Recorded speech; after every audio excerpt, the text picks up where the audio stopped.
While searching for my wife at her office, I noticed a gold-plated pen engraved with my daughter's name. The moment I picked it up, I heard a mechanical click. A hidden wall opened before my eyes. Curiosity drove me to step inside. What I found made my hands tremble and took my breath away, because the truth I'd been searching for all this time had been imprisoned in this very room. Thank you for being here. Before we continue, hit like, subscribe, and comment where you're watching from. Quick note, this is a fictional story with dramatized elements for storytelling and educational value.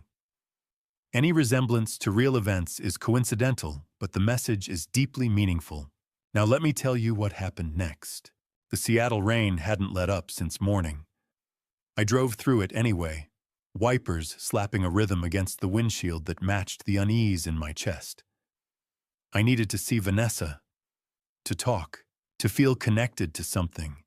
Anything that didn't remind me that my daughter had been gone for 6 months and 3 days. Columbia Center rose like a steel monolith against the gray November sky. 76 floors of glass and ambition. Pierce Development Corporation occupied the 28th floor, had for 18 years. I'd built this company from the ground up with my late wife Jennifer. Now it felt like walking through someone else's dream. I parked in my reserved spot and took the elevator up, barely noticing the familiar hum of machinery or the soft chime at each floor. My mind was elsewhere. It had been elsewhere since April 15th. Since the day Natalie's car was found abandoned near Rattlesnake Ledge, doors open, keys inside, no sign of my daughter anywhere. The elevator doors opened onto the 28th floor.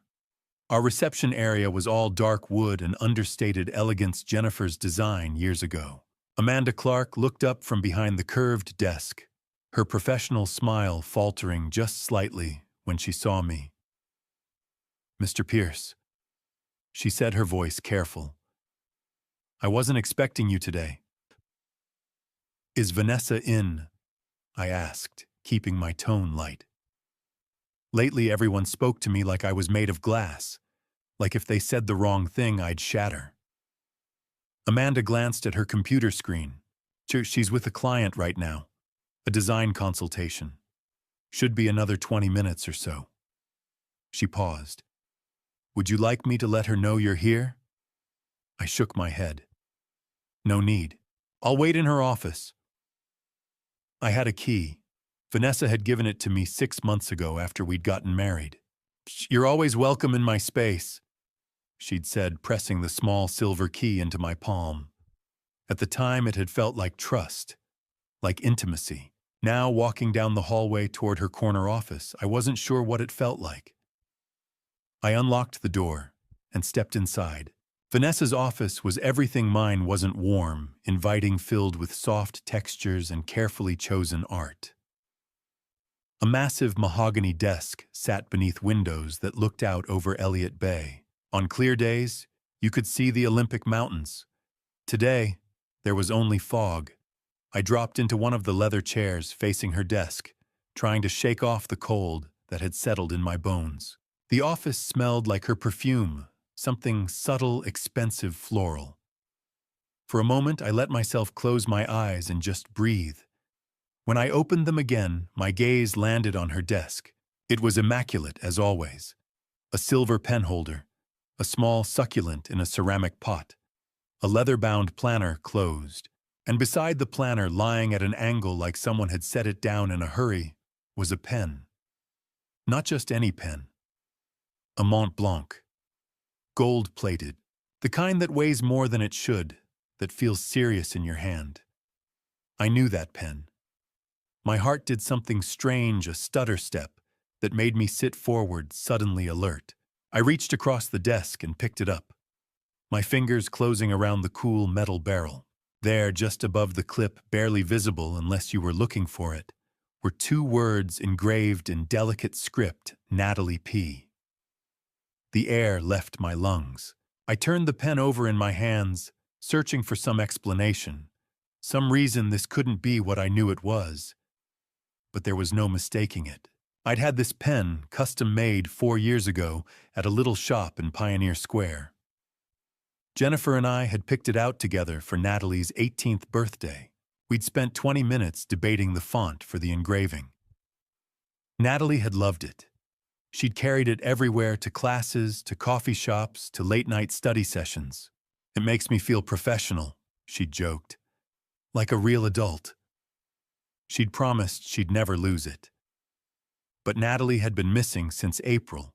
The police had found her car 40 minutes outside the city, abandoned on a trail access road. Her phone had been inside, screen shattered. Her wallet, her keys, but no Natalie. The official theory was that she'd gone hiking alone. Maybe fallen, maybe gotten lost in the dense forest that surrounded Rattlesnake Ledge. Search and rescue had combed the area for 2 weeks. They'd found nothing. After a month, Detective Hayes had sat across from me in my living room and said the words I'd been dreading, "Mr. Pierce, at this point, we have to consider the possibility that Natalie isn't coming back." I'd stopped listening after that. So why was her pen, the pen she'd promised never to lose, sitting on my wife's desk? I stood up, still holding it, my mind racing through possibilities. Maybe Natalie had visited Vanessa before she disappeared. Maybe she'd left it here by accident. Maybe no. That didn't make sense. Natalie and Vanessa weren't close. My daughter had been polite to my new wife, but distant. There was no reason for Natalie to have been in this office. Unless. I stared at the pen, turning it over again. It was heavier than I remembered. Too heavy. On instinct, or maybe desperation, I gripped the pen firmly and pulled upward. For a second, nothing happened. Then I heard it, a soft, mechanical click, like the sound of a lock disengaging. I froze. The wall behind Vanessa's bookshelf, the one lined with design portfolios and leather-bound volumes, shuddered. Then, with a low hum, the entire section began to slide to the left, revealing a gap I hadn't known existed. Behind the wall was darkness and stairs, a narrow staircase descending into a space that shouldn't be there. I stood at the edge of Vanessa's office, the pen still clutched in my hand, staring into a black void I couldn't explain. My heart hammered against my ribs. My mouth had gone dry. Somewhere in the building, I heard the muffled chime of an elevator. Voices in the hallway. I should have called someone. I should have backed away, found Amanda asked questions. Instead, I took a step forward. And then another. The darkness swallowed me whole. The air changed as I descended. Colder. Thicker. The kind of air that hasn't moved in a long time. I found the wall with my left hand, rough concrete, slightly damp, and used it to guide myself down. Each step was narrow, steep, the kind of stairs that weren't meant to be used often. I counted them without thinking. 10, 15, 20. At the bottom, my eyes adjusted slowly to the dim light. There was a single LED fixture in the ceiling, casting everything in a pale, clinical glow. What I saw made no sense. A room. Maybe 12 feet by 15. The walls were covered in some kind of foam paneling, soundproofing, I realized, with a sick lurch in my stomach. In one corner, a single bed with a thin mattress and a gray blanket. Beside it, a small table with a bottle of water and what looked like protein bars. Against the opposite wall, a mini fridge, the kind you'd find in a college dorm. A narrow door, presumably a bathroom. And in the far corner, mounted high where it could see everything, a camera with a blinking red light. The room was clean, organized. Someone had designed this space with care. I took one step forward, my mind struggling to process what I was seeing. And that's when I noticed the figure on the bed. She was curled on her side, facing away from me, her body small beneath the blanket. For a moment, I couldn't move, couldn't breathe.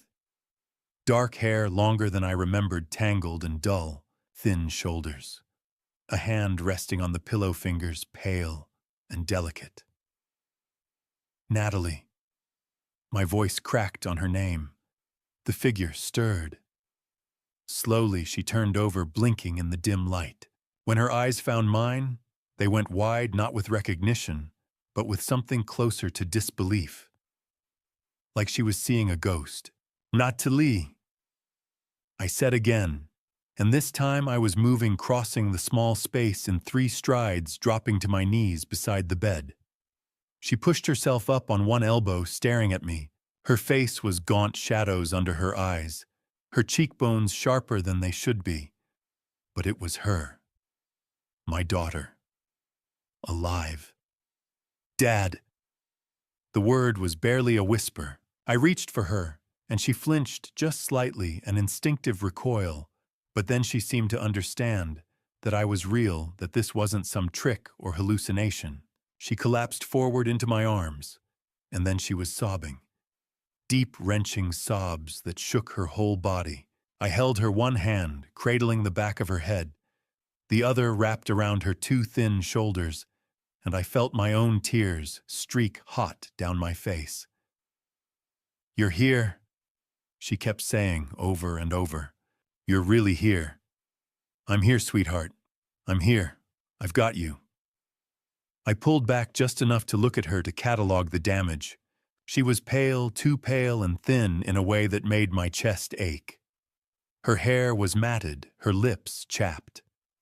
There were dark circles under her eyes that spoke of sleepless nights and fear, but her eyes were clear, focused. She was weak, but she was coherent. "How?" Her voice caught. "How did you find me?" "Your pen," I said, still trying to wrap my mind around the impossibility of this moment. "The Mont Blanc. It was on Vanessa's desk. When I picked it up," I gestured vaguely toward the stairs. The wall opened. Natalie's expression shifted. Something dark and knowing passed over her face. "She kept it," Natalie said, her voice hollow. "She kept it as I don't know, a trophy maybe." "Natalie, what happened? Where have you been? We thought—" I couldn't finish the sentence. "We thought you were gone. We thought you were lost in the woods, that we'd never—" "She drugged me," Natalie said, her voice steadier now, though her hands were shaking. "Vanessa, 6 months ago, April. She asked me to meet her. Said she wanted to talk. Woman to woman. Try to, I don't know, build a relationship or something." I felt my jaw tighten. "Where?" "Here at the office, after hours. She said she had a bottle of wine in her office that we could just talk." Natalie's laugh was bitter broken. "I didn't want to come, but I thought maybe I was being unfair to her. Maybe I should try." "Natalie." She gave me a glass of wine. We talked for maybe 10 minutes, and then I started feeling strange. Dizzy. She said I looked pale, that maybe I should sit down. I remember sitting in her chair. And then Natalie's voice trailed off. "I woke up here. My hands curled into fists. I thought of Vanessa, my wife, the woman who'd held me when I cried over Natalie's disappearance, who'd sat with me through sleepless nights, who'd told me we had to keep hoping, keep believing. She'd been lying the entire time. While I'd been falling apart, she'd known exactly where Natalie was." "How long have you been here?" I asked, though I already knew the answer. 6 months, Natalie whispered. "She comes down once a week, brings food, checks on me. Natalie's voice cracked. "She told me no one would ever find me, that eventually the law would declare me gone. And then—" She swallowed hard. "She said it wouldn't matter anymore." I pulled her close again, pressing my forehead to the top of her head. I'm so sorry. God, Natalie, I'm so sorry." "You didn't know," she said quietly. "How could you have known?" "But I should have. That was the thing that would haunt me. I'd married Vanessa a year after Jennifer passed away. I'd brought her into our lives, into our home. I'd trusted her. And all this time I couldn't think about it. Not now. Right now, the only thing that mattered was getting Natalie out. Can you walk? I asked, pulling back to look at her again. She nodded, though she looked uncertain. I think so. I'm just weak. She doesn't give me much. Just enough to keep me. She trailed off, unable to say the word. Alive. Okay. I stood, then reached down to help her up. She swayed on her feet, and I steadied her, my arm around her waist. She weighed almost nothing. We're getting you out of here. Right now. What about Vanessa? Natalie asked, her voice trembling. Nah, she'll know. She'll see on the camera. I don't care, I said, and I meant it. Let Vanessa see. Let her know I'd found what she'd hidden. We're leaving. Come on. I guided her toward the stairs, moving slowly, letting her lean on me. Her legs shook with each step, but she kept moving. As we reached the bottom of the staircase and started to climb, I looked back one last time at the room. The clinical lighting, the soundproof walls, the camera still blinking its red eye. Someone had built this, planned it, made it a prison. And my wife had kept my daughter here for half a year. We climbed. We reached the top of the stairs, just as the sharp click of heels echoed down the hallway outside Vanessa's office. My blood went cold. Dad. Natalie started to speak, but I pressed a finger to my lips and pulled her toward the back wall. My hand fumbled along the seam of a narrow service door I'd seen maintenance crews use years ago. It gave way with a soft creak, and we slipped into a dim concrete corridor that smelled of old paint and machine oil. The hallway was silent except for our ragged breathing. Natalie leaned heavily against my shoulder, her legs trembling. I could hear her trying not to cry.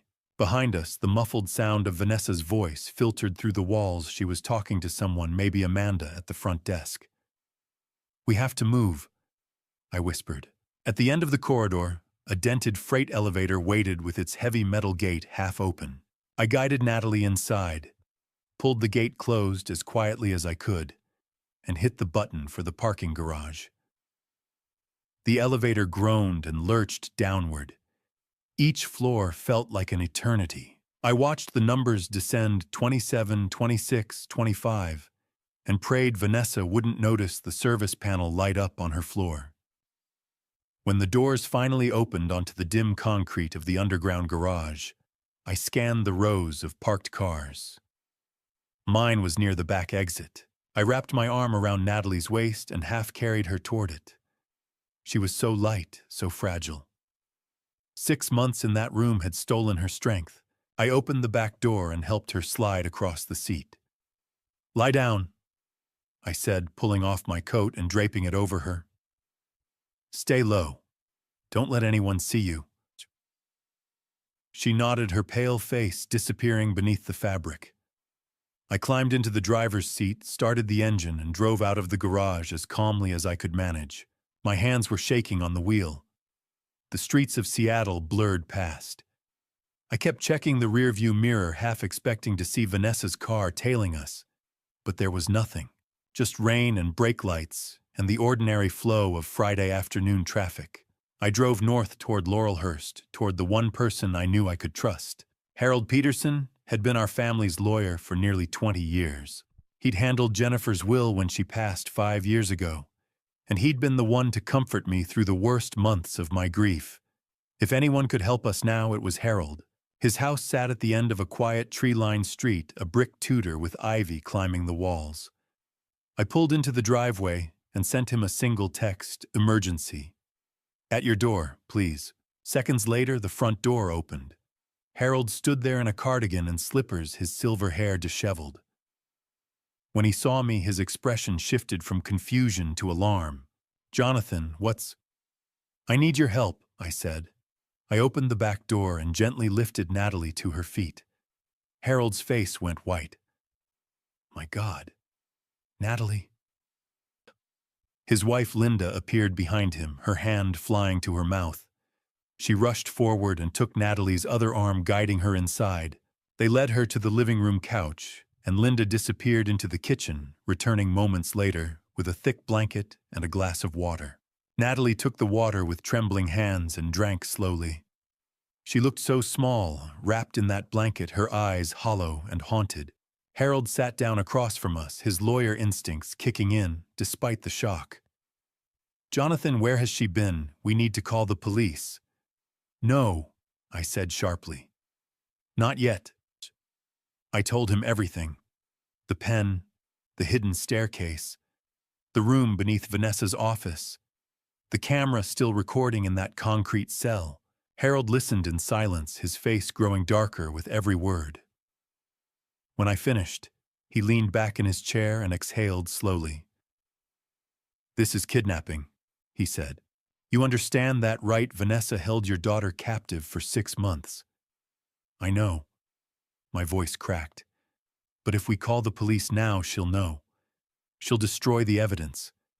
That camera, the room, everything could disappear before anyone can see it." Natalie's voice was barely a whisper. "She drugged me." We all turned to look at her. 6 months ago. Natalie continued, staring down at her hands. "April 15th. Vanessa invited me to meet her for coffee. She said she wanted to talk to clear the air between us. I didn't trust her, but I thought maybe we could find some way to get along." Her voice trembled. "She put something in my drink. I woke up in that room. She told me no one would look for me. She said they'd found my car abandoned near Rattlesnake Ledge Trail. She said eventually they'd assume I was gone, and then no one would ever ask questions." My chest tightened.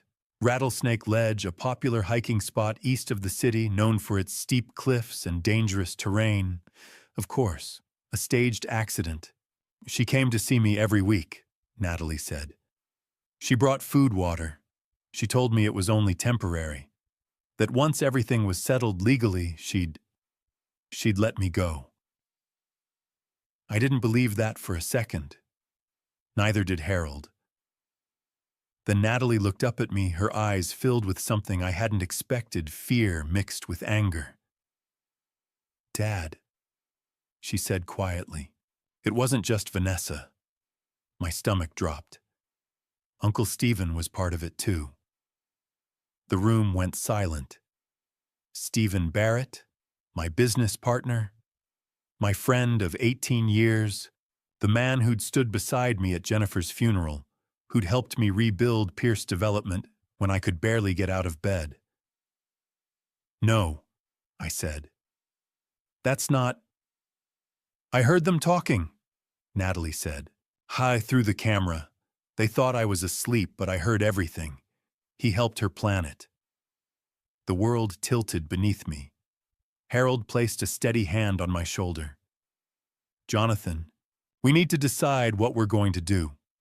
And we need to do it now." I stared at my daughter, alive, rescued, but still so far from safe, and felt the weight of every choice I'd ever made pressing down on me. Outside, the rain kept falling on Seattle. Harold stood up from his chair, his face flushed with urgency. "Jonathan, we have to call the police. Right now. This is a criminal case, kidnapping, false imprisonment. God knows what else. Every minute we wait is a minute Vanessa and Stephen could use to cover their tracks."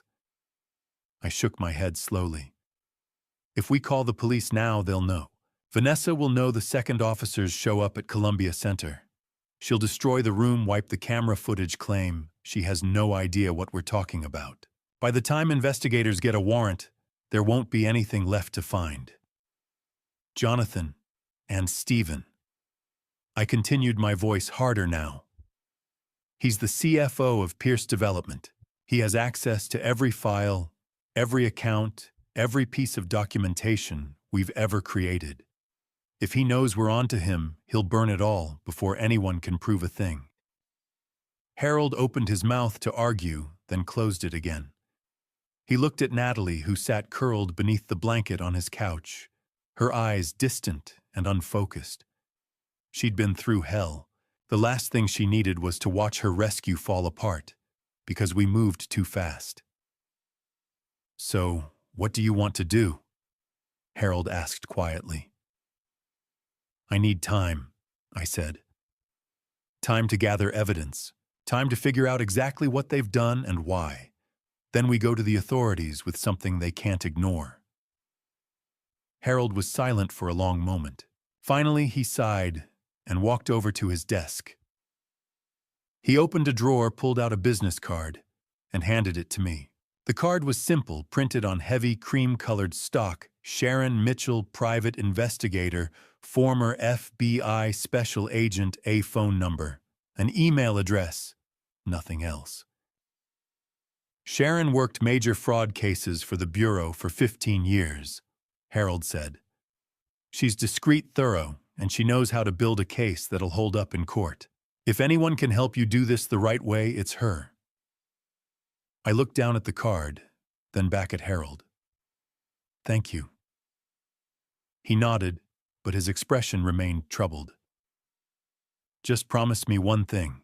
If this gets dangerous, if Vanessa or Stephen realizes what you're doing, you call the police immediately.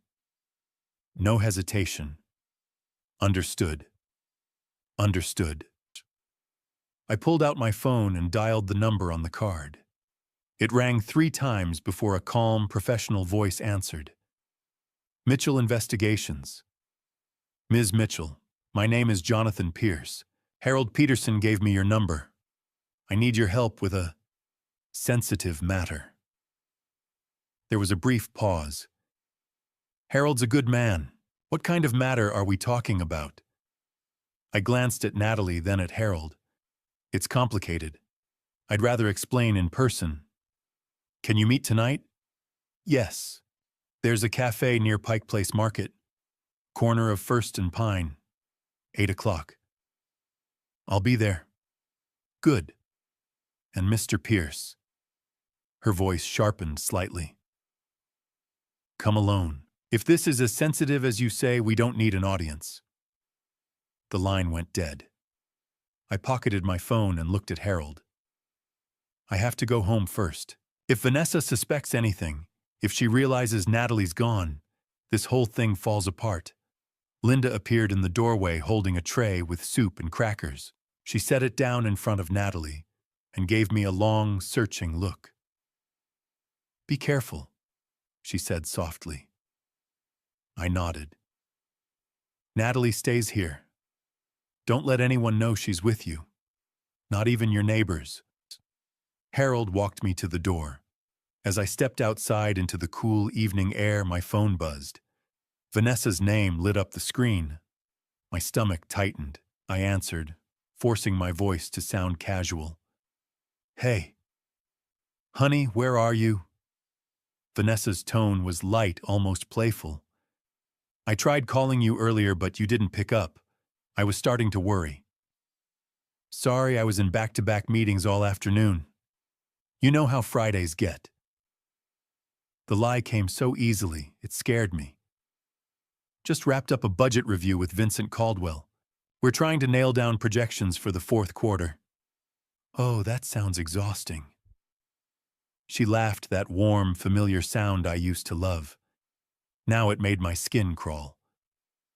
"Well, hurry home. I'm making your favorite rosemary chicken with roasted potatoes." "Sounds perfect. I'll be there soon." I ended the call and sat in my car for a moment, hands gripping the steering wheel. My heart was pounding so hard I could hear it in my ears. The drive back to our house in Broadmoor felt surreal. I passed the same streets I'd driven 1,000 times, the same trees lining the sidewalks, the same lights glowing in familiar windows. Everything looked normal. Everything looked exactly the way it had this morning. But nothing was normal. Nothing would ever be normal again. I pulled into the driveway at 6:45. The house was lit up warm and inviting. Through the kitchen window, I could see Vanessa moving around setting the table. I took a deep breath, got out of the car, and walked inside. "There you are!" Vanessa smiled and came over to kiss me. Her hands were warm against my chest. She smelled like rosemary and wine. How was your day? Long, I said, managing a tired smile. Vincent's worried about the Tacoma project. Thinks we're going over budget. You'll figure it out. You always do. She handed me a glass of red wine. Here. You look like you need this.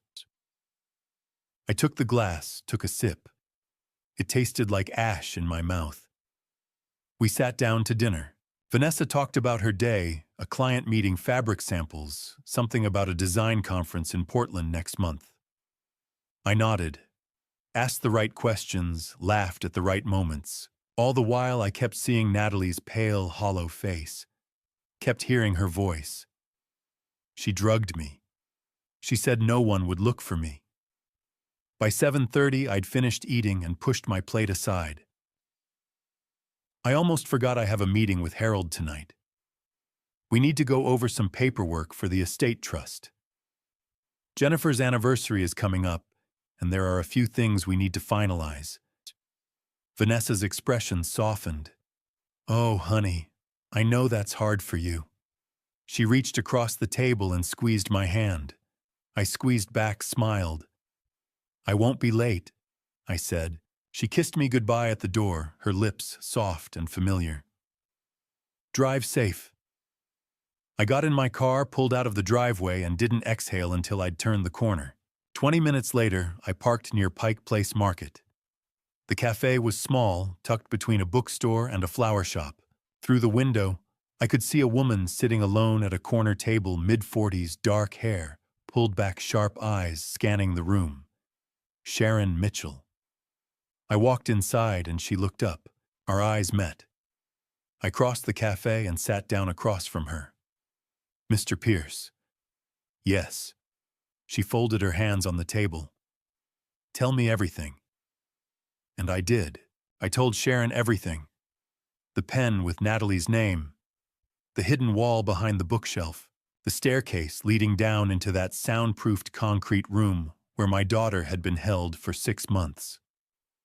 Vanessa's weekly visits. The staged accident at Rattlesnake Ledge. Stephen Barrett's involvement. Sharon didn't interrupt once. She sat across from me with a small leather notebook open in front of her, writing in quick, precise strokes.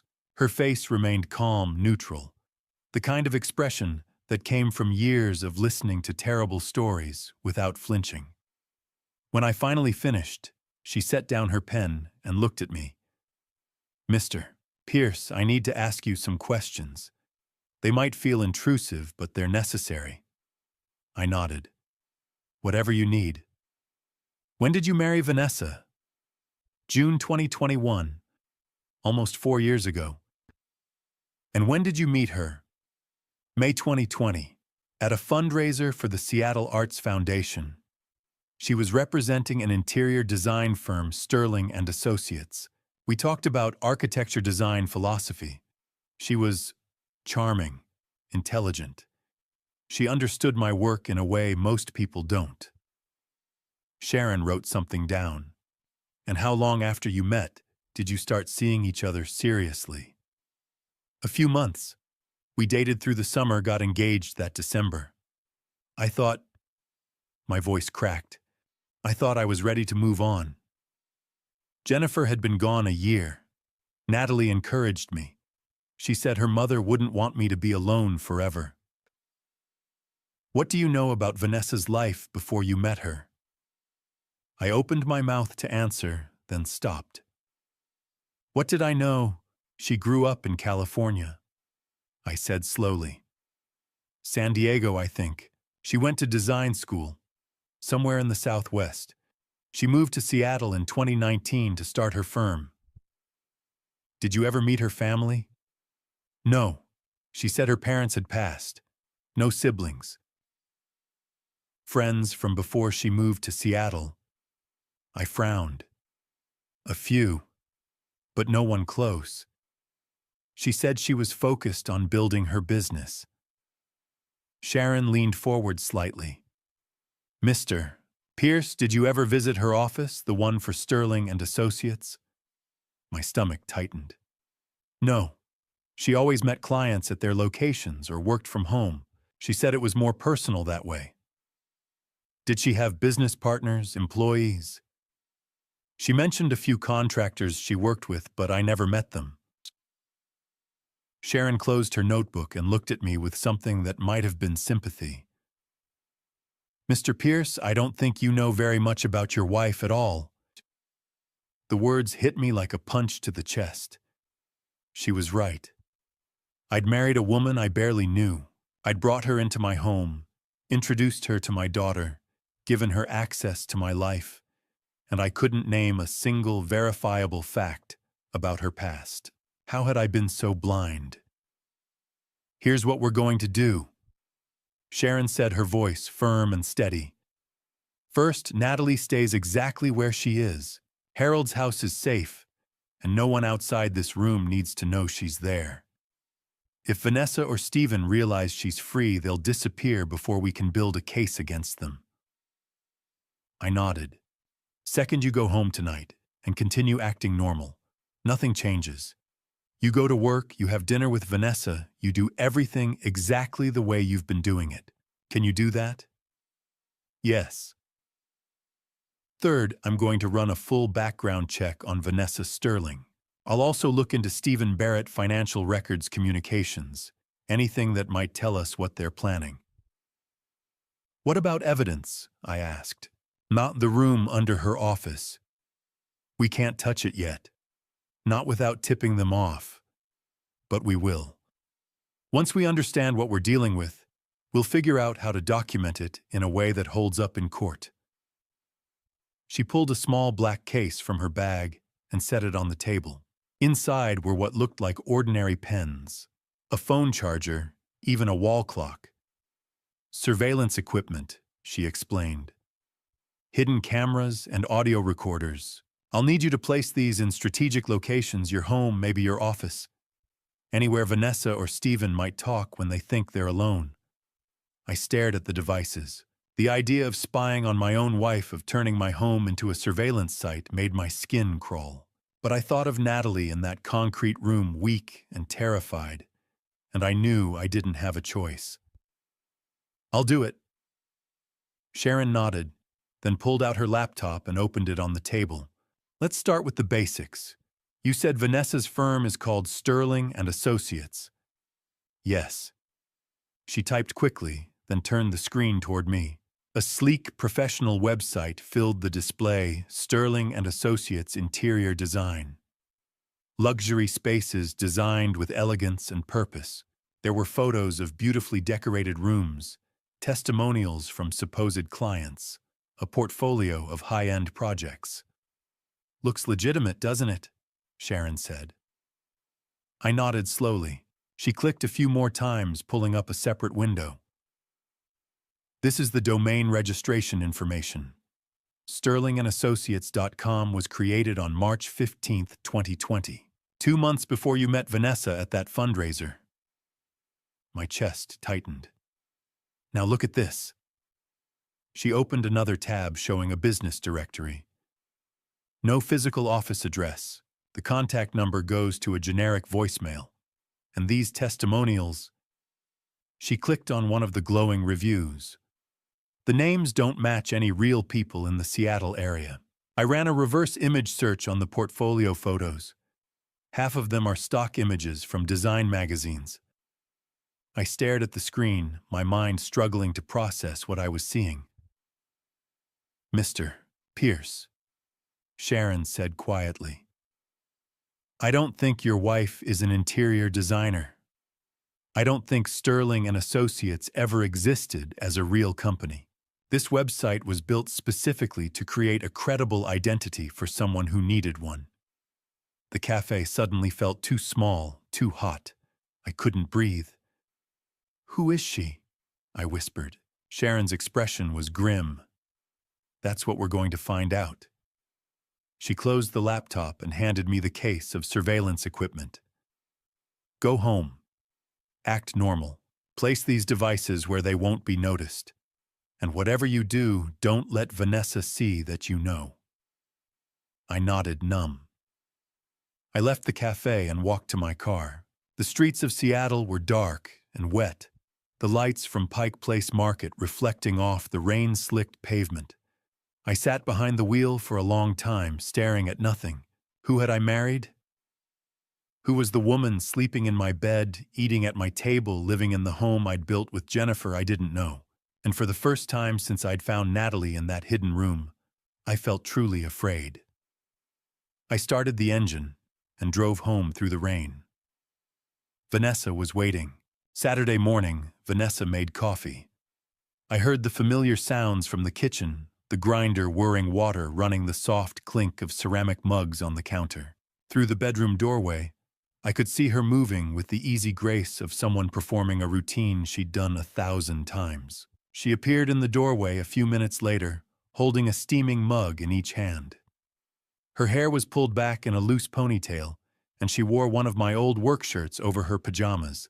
She looked warm and sleepy and perfectly domestic. "Good morning, handsome," she said, handing me one of the mugs. "How'd you sleep?" "Fine," I lied. "I'd barely slept at all." She kissed my forehead and settled onto the edge of the bed beside me. "I thought we could drive out to Snoqualmie Falls today. It's supposed to be beautiful. We haven't done anything like that in forever." I took the mug from her, held it between my hands. The coffee smelled rich and familiar, the same blend we'd been drinking for years, and then something clicked in my mind. 4 months.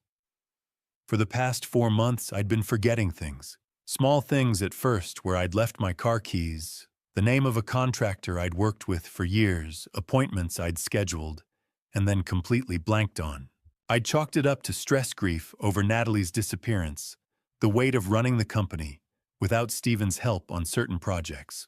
But what if it wasn't stress? What if it was the coffee I watched Vanessa sip from her own mug, her expression content and relaxed? She had no idea I knew about the room. No idea Natalie was safe. No idea Sharon Mitchell was digging into her past. "That sounds nice," I said carefully. "Let me take a shower first." "Take your time." She kissed me again and left the room. The moment she was gone, I stood and walked quietly to the closet. There was a small insulated thermos on the top shelf, one I'd used for hiking trips years ago. I pulled it down, carried it into the bathroom, and locked the door behind me. I poured the entire cup of coffee into the thermos, sealed it tight, and turned on the shower to cover the sound. When I came out 15 minutes later, the mug sat empty on the nightstand. Vanessa was downstairs making breakfast. By mid-afternoon, I felt different. My mind felt sharper, clearer, as if a fog I hadn't realized was there had started to lift. I could focus on conversations without losing track halfway through. I remembered things, names, numbers, details that would have slipped away from me just yesterday. And then I remembered something else. The vitamins.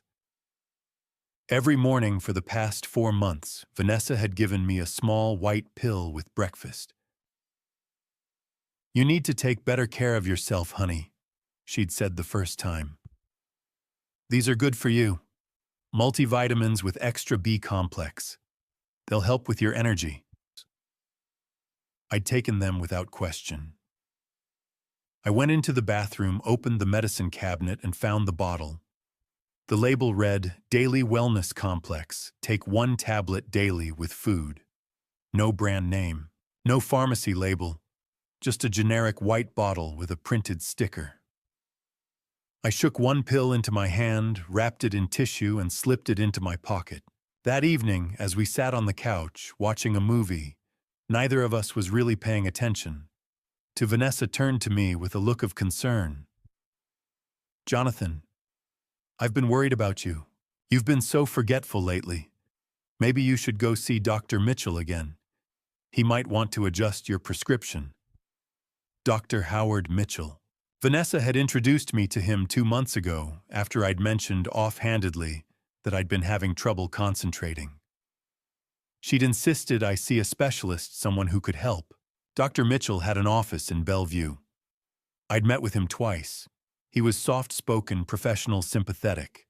He'd run a few cognitive tests, asked questions about my sleep and stress levels, and diagnosed me with early signs of cognitive decline, possibly the beginning of something more serious.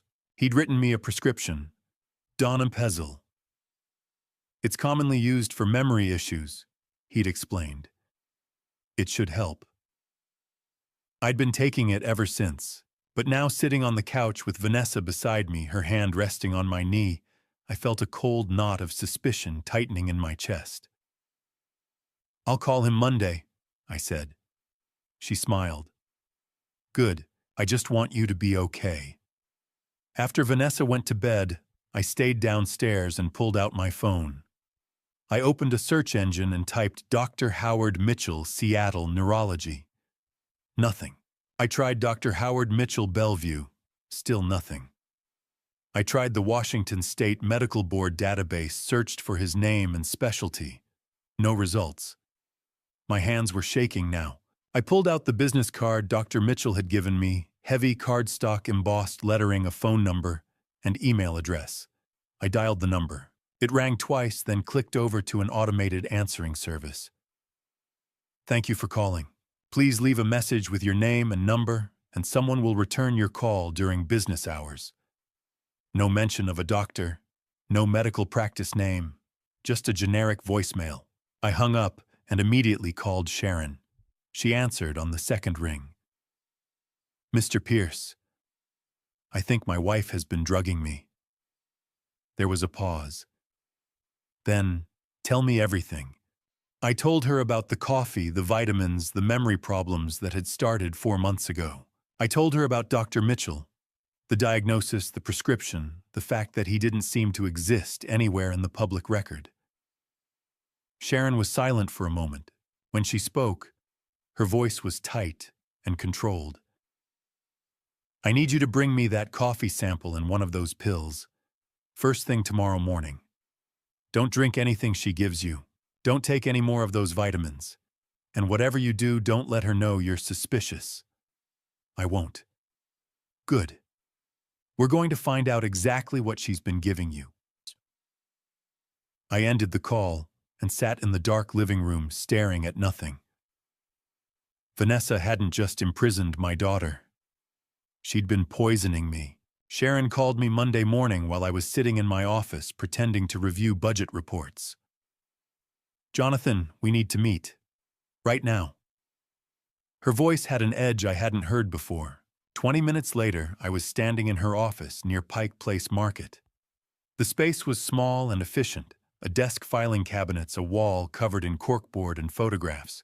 Files were spread across every surface. Sharon gestured for me to sit. She looked like she hadn't slept. "I had the coffee and the pill tested by a lab I trust," she said without preamble. "The results came back this morning." She slid a printed report across the desk. I stared at the list of chemical compounds, the numbers and abbreviations that meant nothing to me. "The coffee contained 2 substances," Sharon continued, "donepezil and lorazepam. High doses of both." I looked up. "What are those?" "Donepezil is used to treat Alzheimer's. It's supposed to improve memory and cognitive function in people who actually need it. But in a healthy person, especially combined with lorazepam, which is a sedative, it can cause confusion, disorientation, and significant memory impairment."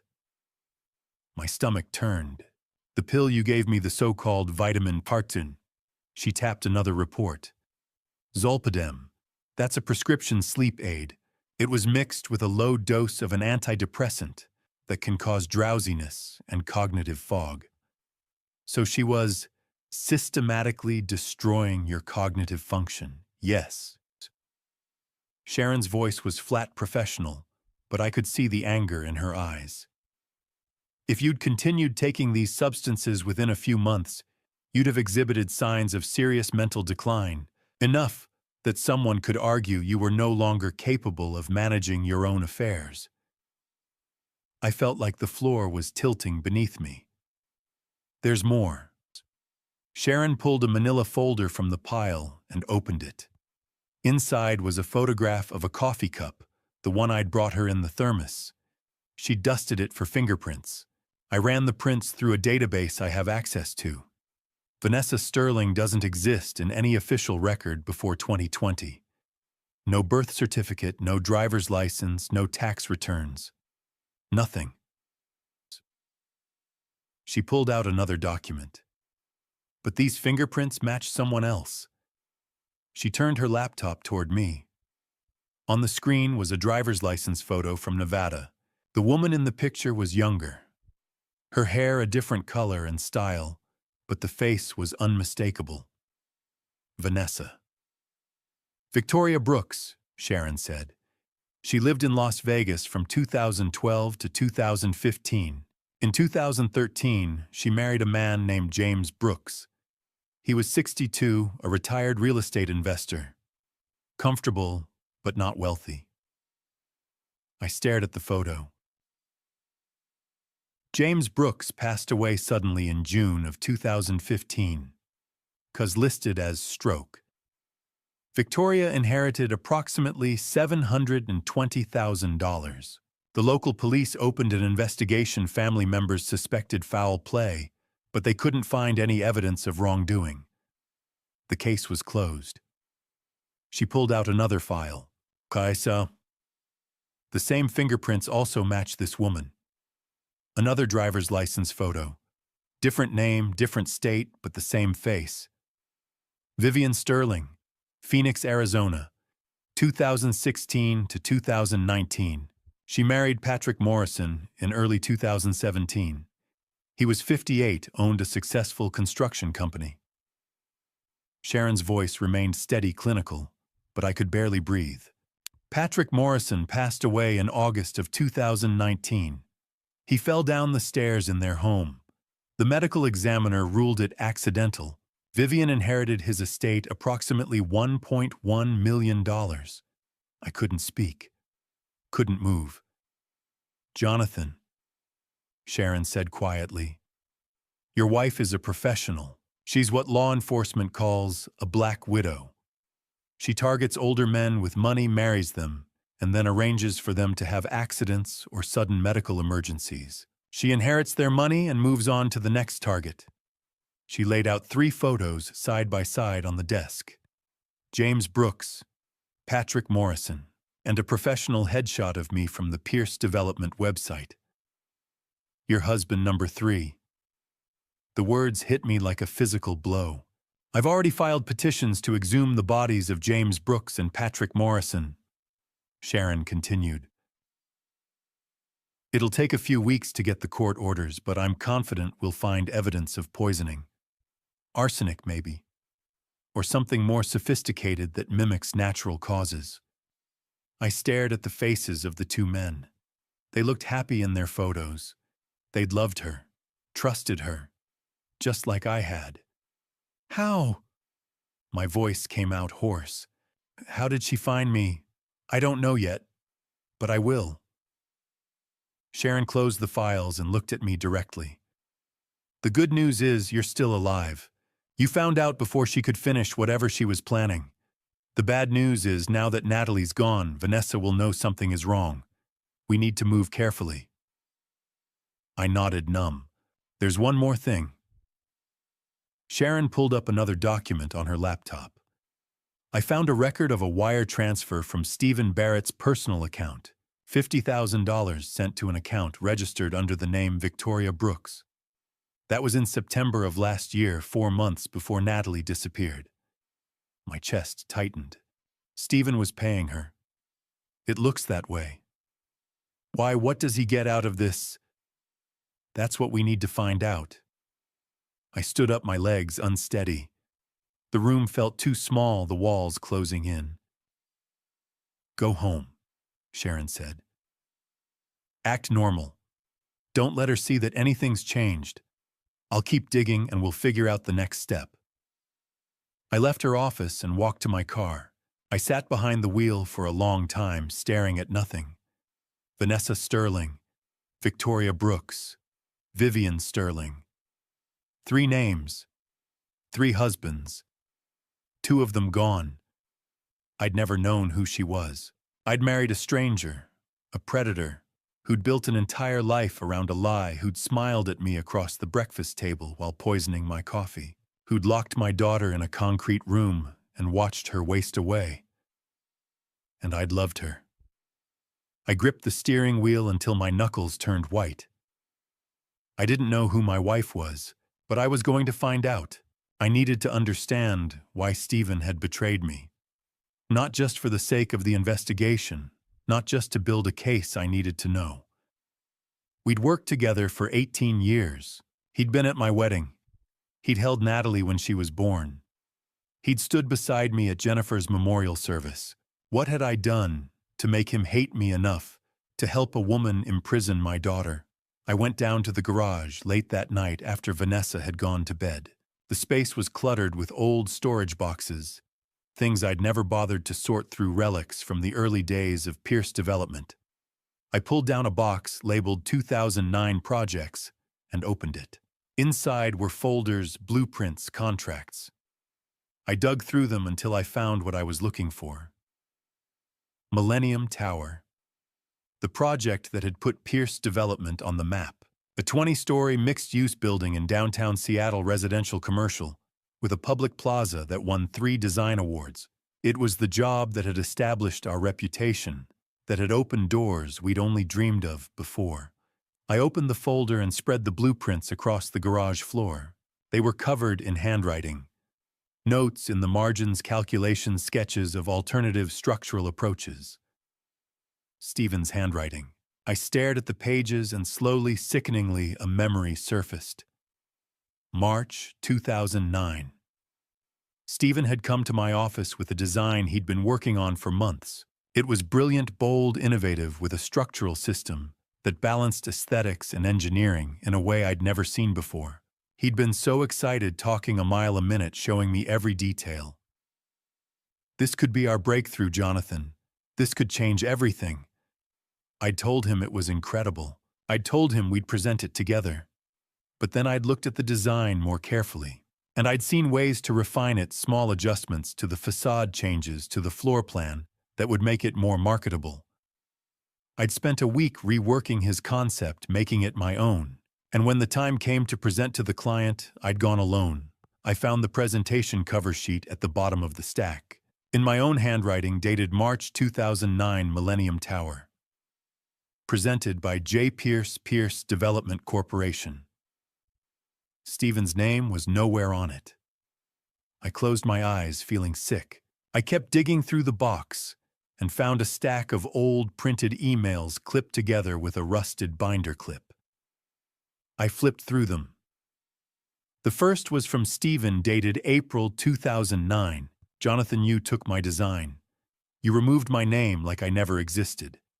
I gave you that project because I thought we were partners, because I trusted you.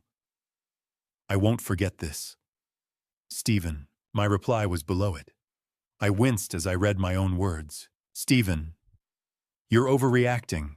I refined it significantly. The client loved my version. That's how business works. Move on. J. And then, at the bottom, one final message from Stephen. You're right. I'll move on. But someday, Jonathan, you'll understand what you took from me. Susan. I sat back on the cold concrete floor, the emails trembling in my hands. 15 years. He'd waited 15 years. I thought back to that time, 2009, 2010. Stephen had stayed with the company. He'd kept working, kept smiling, kept showing up to meetings and client dinners. I'd assumed he'd gotten over it. I'd assumed we'd moved past it. But he hadn't. He'd been waiting. A horrible thought crept into my mind. I pulled out my phone and called Harold. He answered on the third ring, his voice groggy. Jonathan, it's almost midnight. What's wrong? Harold, I need to ask you something. About Jennifer. A pause. All right. Stephen, did he ever have feelings for her? The silence on the other end of the line stretched so long I thought he'd hung up. My Harold. Jonathan, I probably shouldn't tell you this, but given everything that's happening. He sighed. Stephen proposed to Jennifer. in 2011, before you two started seeing each other. The world tilted. What? He asked her to marry him. She told me about it because she wasn't sure how to handle it. She cared about him, but not that way. She said there was something cold about him, something that made her uncomfortable. What did she say to him? She said no. She told him she valued their professional relationship, but didn't see him romantically. A few months later, she started dating you. I couldn't breathe. She chose you, Jonathan. She always chose you. I ended the call and sat in the dark garage surrounded by blueprints and ghosts. Stephen had brought me a brilliant design, the work of months, maybe years, and I'd stolen it. I'd erased his name and claimed it as my own. I'd built my reputation on his idea, and then I'd married the woman he loved. Jennifer had chosen me over him. She'd rejected him and chosen me. For 15 years, Stephen had watched me build a company on his stolen work. He'd watched me marry Jennifer, raise Natalie live, the life he'd wanted for himself. And when Jennifer passed in 2019, he'd seen an opportunity. Vanessa Victoria. Vivian, whatever her real name was, must have found him somehow. Or maybe he'd found her. Either way, they'd made a deal. She would seduce me, marry me, and slowly destroy me. She'd imprison Natalie, poison my mind, take everything I had. And Stephen would finally get his revenge. Not just for the stolen design. Not just for Jennifer. For everything. I looked down at the blueprints spread across the floor, Stephen's handwriting covering every page, his genius reduced to margins and footnotes, while my name sat in bold letters at the top. Someday, you'll understand what you took from me. I understood now. I'd taken his career, his recognition, his future, and the woman he loved. No wonder he wanted to destroy me. I sat alone in the garage, surrounded by the evidence of my own arrogance, and for the first time, I understood the true depth of Stephen Barrett's hatred. It wasn't just revenge. It was justice. At least that's what he believed. Still with me? Drop a number from 1 to 10 in the comments. How would you rate the story up to this point? Just so you know, what's coming next includes dramatized scenarios that aren't entirely factual. You can close the video now if you prefer, but if you need to see what happens when that door opens and justice walks in, don't go anywhere. Sharon called me Wednesday morning. Jonathan, I found something. It's worse than we thought. Her voice had an edge I'd come to recognize, controlled urgency. Whatever she'd discovered, it was bad. Where? I asked. There's a diner in Redmond, corner of Leary Way and 85th. Can you meet me there in an hour? I'll be there. I told Vanessa I had a site inspection in Redmond, a lie that came so easily now it barely registered. She kissed me goodbye and reminded me to pick up dry cleaning on the way home. I drove north in silence, my mind racing. The diner was small and unremarkable, tucked between a bank and a hardware store. Sharon was already in a back booth when I arrived, a laptop and a stack of files spread across the table. She didn't waste time. I traced Dr. Howard Mitchell, she said, sliding a document toward me. His medical license number, it's fake. I ran it through the Washington State Medical Board database, no match. I tried Oregon, California, every state in the region. Nothing.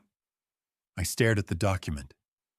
It looked official, embossed, seal, state logo, Mitchell's name in bold letters, but the license number didn't exist. The address he listed for his clinic, Sharon continued. It's a UPS store in Bellevue, a mailbox rental. There is no clinic. There never was.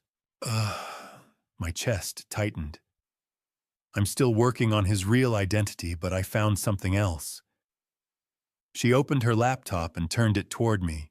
Ma, this is a reservation confirmation from Emerald Heights Memory Care in Redmond. It's a private locked facility for patients with advanced Alzheimer's and dementia. I looked at the screen. The reservation was clear, typed in neat rows. Patient name, Jonathan Pierce. Reservation date, July 18th, 2024. Deposit paid $45,000, monthly rate $15,000. Facility contact, Patricia Henderson. Director July. 3 months ago. 3 months ago, Vanessa and whoever Dr. Mitchell really was had already been planning to lock me away. So this is how it was supposed to work. Sharon said, her voice calm but grim. They drug you for months. Your memory deteriorates, you become confused, disoriented. Dr. Mitchell, or whatever his real name is, diagnoses you with early-onset Alzheimer's. He writes reports documenting your decline. She pulled another document from the stack. Then Vanessa files for conservatorship. That's a legal process where the court declares you incapable of managing your own affairs and appoints someone, usually a spouse, as your legal guardian. With Mitchell's medical reports backing her up, it would be easy. I couldn't breathe. Once she has conservatorship, she commits you to Emerald Heights. You're locked in a memory care unit, isolated under her complete control. She can change your will, transfer assets, do whatever she wants, while you're legally declared incompetent to stop her. And then, my voice came out hoarse. Sharon met my eyes. A year, maybe 2, then you pass away, officially from complications related to Alzheimer's. No one questions it. Cognitive decline, patients often go quickly once they're institutionalized. And with the drugs she's been giving you, she could easily make it look natural. I felt like I was drowning. Natalie's still officially missing, Sharon continued. After you're gone, Vanessa waits the required time period, usually 7 years, and has her declared legally gone as well. No witnesses, no heirs. She inherits everything. She slid another document across the table. It was a life insurance policy. $10 million. Insured Jonathan Pierce, beneficiary, Vanessa Sterling, policy date. August 2023. My signature was at the bottom, but I'd never seen this document before. I'd never signed it. She forged it, Sharon said quietly. I had a handwriting analyst look at it. The signature's close, but it's not yours. She must have practiced. I stared at the forged signature, my name written in someone else's hand. Your estate is worth approximately $52 million, Sharon said. The life insurance adds another 10. If everything had gone according to plan, Vanessa Sterling or Victoria Brooks, or whoever she really is, would have walked away with $62 million. $62 million. The number didn't even feel real. And Stephen, I asked. Sharon pulled up a bank transfer record. He was supposed to get 30%. That's what the original agreement was based on the payment trail I've tracked. $18 million for him, the rest for her. I sat back in the booth, my mind reeling. This wasn't just about revenge. This wasn't just Stephen punishing me for what I'd taken from him 15 years ago. This was systematic, professional, a plan designed to erase me completely. My mind, my freedom, my life, and leave no trace of what had really happened. There's one more thing, Sharon said. I wasn't sure I could take one more thing. She opened a folder and showed me a series of text messages recovered from a phone registered to Stephen Barrett. Vanessa, how long until he's ready for transfer, Stephen? Another month. Mitchell says cognitive function is declining on schedule. Vanessa, good. Henderson at Emerald Heights is asking about timeline. Stephen, tell her November. We'll have conservatorship by then. Vanessa and the girl, Stephen, still contained. No issues. I felt sick. They were talking about you like you were a project, Sharon said. Like Natalie was an obstacle to manage. I stared at the messages, at the cold, clinical language they'd used to discuss destroying my life. Sharon closed the laptop and looked at me across the table, her expression grave. Jonathan, we need to bring in the FBI. This is way beyond what a private investigator can handle. Friday morning, I walked into the FBI field office in downtown Seattle. The building was all concrete and glass, anonymous and imposing. Sharon was waiting for me in the lobby. She'd arranged everything, the meeting, the files, the evidence we'd gathered over the past 2 weeks. We took an elevator to the 8th floor and were escorted into a conference room. A woman in her late 30s was waiting, standing beside a table covered with folders and a laptop. She had dark hair pulled back in a neat ponytail, sharp eyes that assessed me the moment I walked in, and the kind of calm authority that came from years of federal work. Mr. Pierce, I'm Special Agent Michelle Barnes, Commercial Crimes Division. She shook my hand firmly. Please sit. Sharon and I sat across from her. Harold Peterson arrived a few minutes later, carrying his own briefcase full of legal documents. Agent Barnes didn't waste time. Mr. Pierce, Sharon's briefed me on your situation. I've reviewed the evidence. The fingerprint matches the fake company, the poisoning, the reservation at Emerald Heights. What you're dealing with is serious, and you're not the first. I looked at her. What do you mean? She opened a file and turned it toward me. Inside were photographs of Vanessa, different hair, different names, but the same face. Vanessa Sterling, also known as Victoria Brooks, and Vivian Sterling has been on our watch list for 18 months. We suspected her involvement in the sudden passing of James Brooks in Nevada and Patrick Morrison in Arizona, but we couldn't prove it. Both cases were ruled natural causes, and by the time we started looking deeper, she'd already moved on. My stomach turned. Your case gives us leverage, Agent Barnes continued. For the first time, we have a living victim, documented evidence of drugging, financial fraud, kidnapping. We have a chance to stop her before she finishes what she started. What do you need from me? I asked. We need to catch her in the act, confessing, planning, discussing the conspiracy with Stephen Barrett. We need recordings that will hold up in court. She laid out the plan. You continue pretending to decline. Your memory gets worse, your confusion increases. You agree when Vanessa suggests moving into Emerald Heights. We'll equip you with a concealed recording device, something she won't detect. You wear it during conversations with her and Stephen. At the critical moment when you're about to sign conservatorship papers or admission documents, they'll feel safe. That's when people talk. That's when they reveal their plans. And then, I asked, then we move in, with recorded confessions, the forged insurance policy, the poisoning evidence, the fake doctor, the kidnapping. We'll have enough to arrest both of them and make charges stick. Harold leaned forward. There's something else you need to understand, Jonathan, about Jennifer's will. I turned to him. Jennifer set up her estate very carefully. She loved you, but she also wanted to protect Natalie. If Natalie were to pass away before turning 25 without having children of her own, the estate doesn't automatically transfer to you. I frowned. What do you mean? It goes into a protected trust. You can manage it, draw income from it, but you can't sell the core assets or transfer them to anyone else, including a spouse. It was Jennifer's way of making sure the company and the property stayed in the family.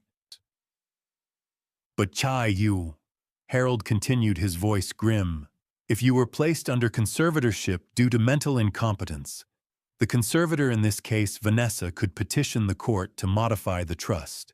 She could argue that your condition requires liquidating assets for your care. Once the court approves, the protections Jennifer built would be gone. I felt sick. Vanessa researched this, Harold said. She knew about the clause. She knew she couldn't just inherit if Natalie was gone. She had to destroy your mind, first take legal control, and then dismantle the protections piece by piece. Agent Barnes nodded. This woman is meticulous. She's done this before and she's good at it. We only get one chance. If she suspects anything, if she thinks you're onto her, she'll disappear. New name, new state, new target. And we'll lose her. I looked at the three of them, Sharon, Harold, Agent Barnes. They were asking me to walk back into my house, smile at the woman who'd poisoned me and imprisoned my daughter, and pretend my mind was crumbling. I'll do it, I said. Whatever it takes. Agent Barnes handed me a small device that looked like a pen. This is a recording pen. Keep it in your shirt pocket. It'll pick up everything within 15 feet. We'll monitor remotely. Over the next few weeks, I gave the performance of my life. I forgot Vanessa's name and called her Jennifer. I asked her the same question 3 times in an hour. I left the stove on. I couldn't remember where I'd parked the car. I lost track of conversations mid-sentence. Vanessa's face showed concern, but I saw something else in her eyes, a flicker of satisfaction quickly hidden. By late November, she was making calls. Monday, November 25th. Dr. Mitchell came to the house. He wasn't the real Alan Brennan yet. Sharon was still tracking that lead. But whoever he was, he played his role perfectly. He examined me. Shone a light in my eyes, asked me to remember 3 words and repeat them 5 minutes later. I failed. He sat down across from Vanessa in our living room, his expression grave. Mrs. Pierce, your husband's cognitive decline has accelerated significantly. He needs professional care. Soon. Vanessa nodded, her face a mask of sorrow. I was afraid of that.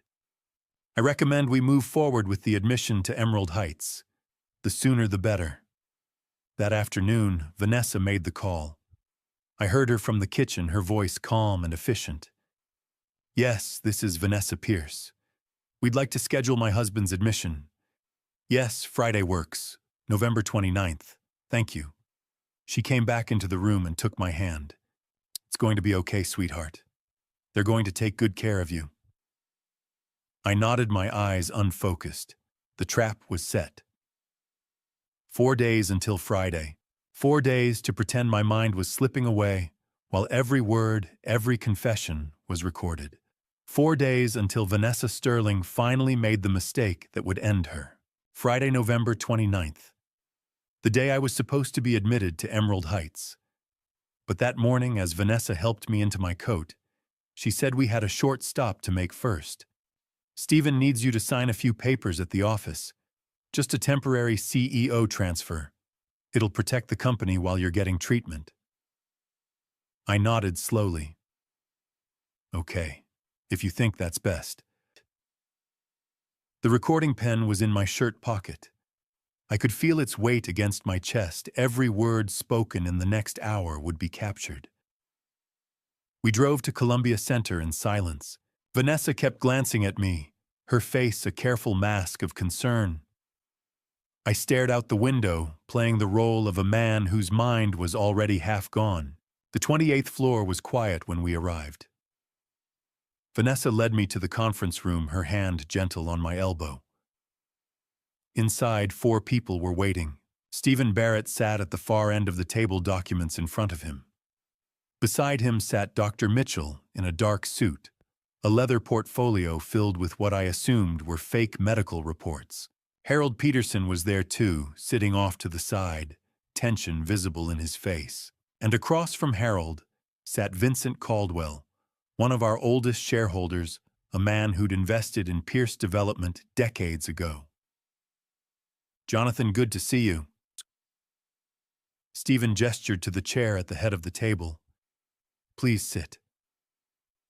I sat down slowly, my movements uncertain. Vanessa took the seat beside me, her hand resting on my arm. Stephen slid a folder across the table. Jonathan, given your health situation, I'm proposing a temporary transfer of CEO responsibilities. It's precautionary, designed to protect both you and the company during your treatment. Vanessa nodded, her voice soft. It's the right thing, sweetheart. You need to focus on getting better. I looked down at the papers, blinking slowly, as if trying to make sense of the words. Then Vincent spoke. "Jonathan, I need to say something." The room went still. Vincent looked at Stephen, then back at me. "Stephen came to me last month, offered to buy my 15% stake in the company, double the market value." Stephen's jaw tightened. "Vincent, this isn't the time." I said no. Vincent continued, ignoring him. "But it made me wonder. If Stephen takes over as CEO while you're incapacitated, and he buys my shares, that gives him 70% control of Pierce Development." He leaned forward, his eyes on mine. "Jonathan, I've known you 20 years. Something about this doesn't feel right." The silence was suffocating. I looked at Vincent, then at Stephen, then at Vanessa. My face stayed blank, confused, the face of a man who couldn't quite follow what was being said. "It's okay, Vincent," I said slowly, my voice uncertain. "I trust Stephen. I trust my wife." Harold cleared his throat and pushed the document closer to me. "Jonathan, if you sign here, you'll be transferring full executive authority to Stephen Barrett." My hand trembled as I picked up the pen, partly act, partly real. The weight of what I was doing, the risk of the trap failing, made my fingers shake. I signed my name at the bottom of the page. Stephen exhaled a sound of pure relief. He reached across the table and pulled the document toward himself, checking the signature carefully. "Thank you, Jonathan. This is the right decision." And then Vanessa did something that changed everything. She reached over and placed her hand on top of Stephen's. It wasn't a friendly gesture. It wasn't the kind of touch you'd give a business partner or a colleague. It was intimate. Her fingers curled around his, and Stephen's hand turned to hold hers, their palms pressing together. I kept my face blank, my eyes unfocused, pretending not to notice. Vanessa spoke quietly, as if I was too far gone to understand. 3 years, Stephen. 3 years playing the devoted wife. But it's done now." Stephen's smile was small, satisfied. "Almost done. Once he's in Emerald Heights, we transfer everything offshore. The accounts, the assets, all of it." She glanced at Dr. Mitchell, who sat stone-faced at the far end of the table. "And then we won't need him anymore." The words hung in the air like smoke. Vincent's face had gone pale. Harold's hand tightened on the edge of the table, his knuckles white. Stephen leaned back in his chair, his smile widening into something triumphant. 15 years, Jonathan," he said, his voice almost conversational. 15 years watching you take credit for my work. Watching you marry the woman I loved. Watching you build an empire on the design I created." He gestured around the conference room, the view of Seattle through the windows, the polished table, the company logo etched into the glass door. "All of this should have been mine, and now, finally, it will be." Vanessa squeezed his hand again, her expression satisfied. "We should leave soon," she murmured. "Henderson's expecting us at Emerald Heights by 10. The sooner we get him settled, the sooner we can start the paperwork." Stephen nodded, still looking at me with that cold, satisfied smile. "Vincent, Harold, thank you for being here. I know this is difficult, but it's what's best for Jonathan and for the company." Vincent looked like he wanted to say something, but the words seemed to die in his throat. Dr. Mitchell closed his leather portfolio with a soft snap. "I'll call ahead to the facility and let them know we're on our way." Vanessa stood and moved to help me to my feet, her grip firm on my elbow. "Come on, sweetheart. Let's get you somewhere safe." I let her guide me up from the chair, my movements slow and unsteady, my face slack and confused. Stephen gathered the signed documents and slid them into a folder. He stood buttoning his suit jacket, his posture relaxed and confident. He'd won. They'd won. 15 years of waiting, 3 years of careful planning, months of poisoning and manipulation, and now finally they had everything they wanted. Stephen walked toward the door, Vanessa at my side, Dr. Mitchell following behind. Harold remained seated, his face unreadable. Vincent stared at the table, his jaw tight. Stephen reached for the door handle, and then he stopped. He tilted his head slightly as if he'd heard something, or felt something. The energy in the room had shifted. It was subtle, a change in the air, a tension that hadn't been there a moment before. Stephen and Vanessa thought I couldn't hear them anymore. They thought the man slumped in the chair at the head of the table, confused, vacant, barely present, was already gone. But I heard every word. Stephen's voice dropped low, tight with tension. He was still standing near the door, his hand resting on the handle, but he'd turned back to face Vanessa. Our agreement was 50-50. He said, his voice hard. Half the estate, half the insurance payout. That was the deal. Vanessa's expression didn't change. She stood beside my chair, her hand still resting on my arm, her posture calm and composed. Was it? She said coolly. I don't recall signing anything, Stephen. His jaw tightened. Nixum, you wanted revenge on Jonathan. You got it. He's about to spend the rest of his life locked in a care facility, slowly losing his mind. Isn't that what you wanted? Stephen took a step toward her, his voice rising. We had a deal. I helped you plan this. I paid you $50,000. I gave you access to the company, to the financials, to everything you needed. You don't get to cut me out now. Vanessa's smile was cold, sharp as a blade. You helped me because you wanted to destroy him. The money was never really what mattered to you, was it? You wanted him to suffer. And he will. She gestured toward me, still slumped in the chair. You got exactly what you wanted, Stephen. Be grateful. Stephen's face darkened. You've done this before, haven't you, Brooks? Morrison? How many men have you... He stopped himself, but the words hung in the air. Vanessa tilted her head slightly, her expression almost amused.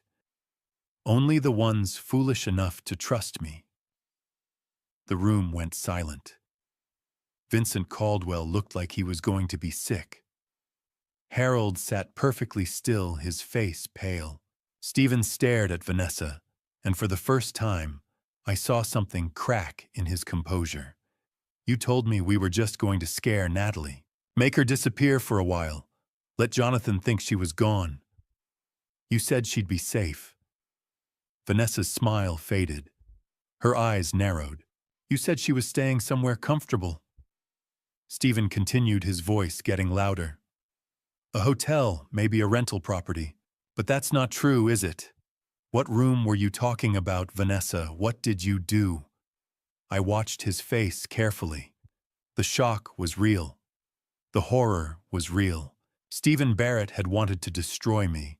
He'd helped Vanessa poison me, manipulate me, set me up for conservatorship and financial ruin.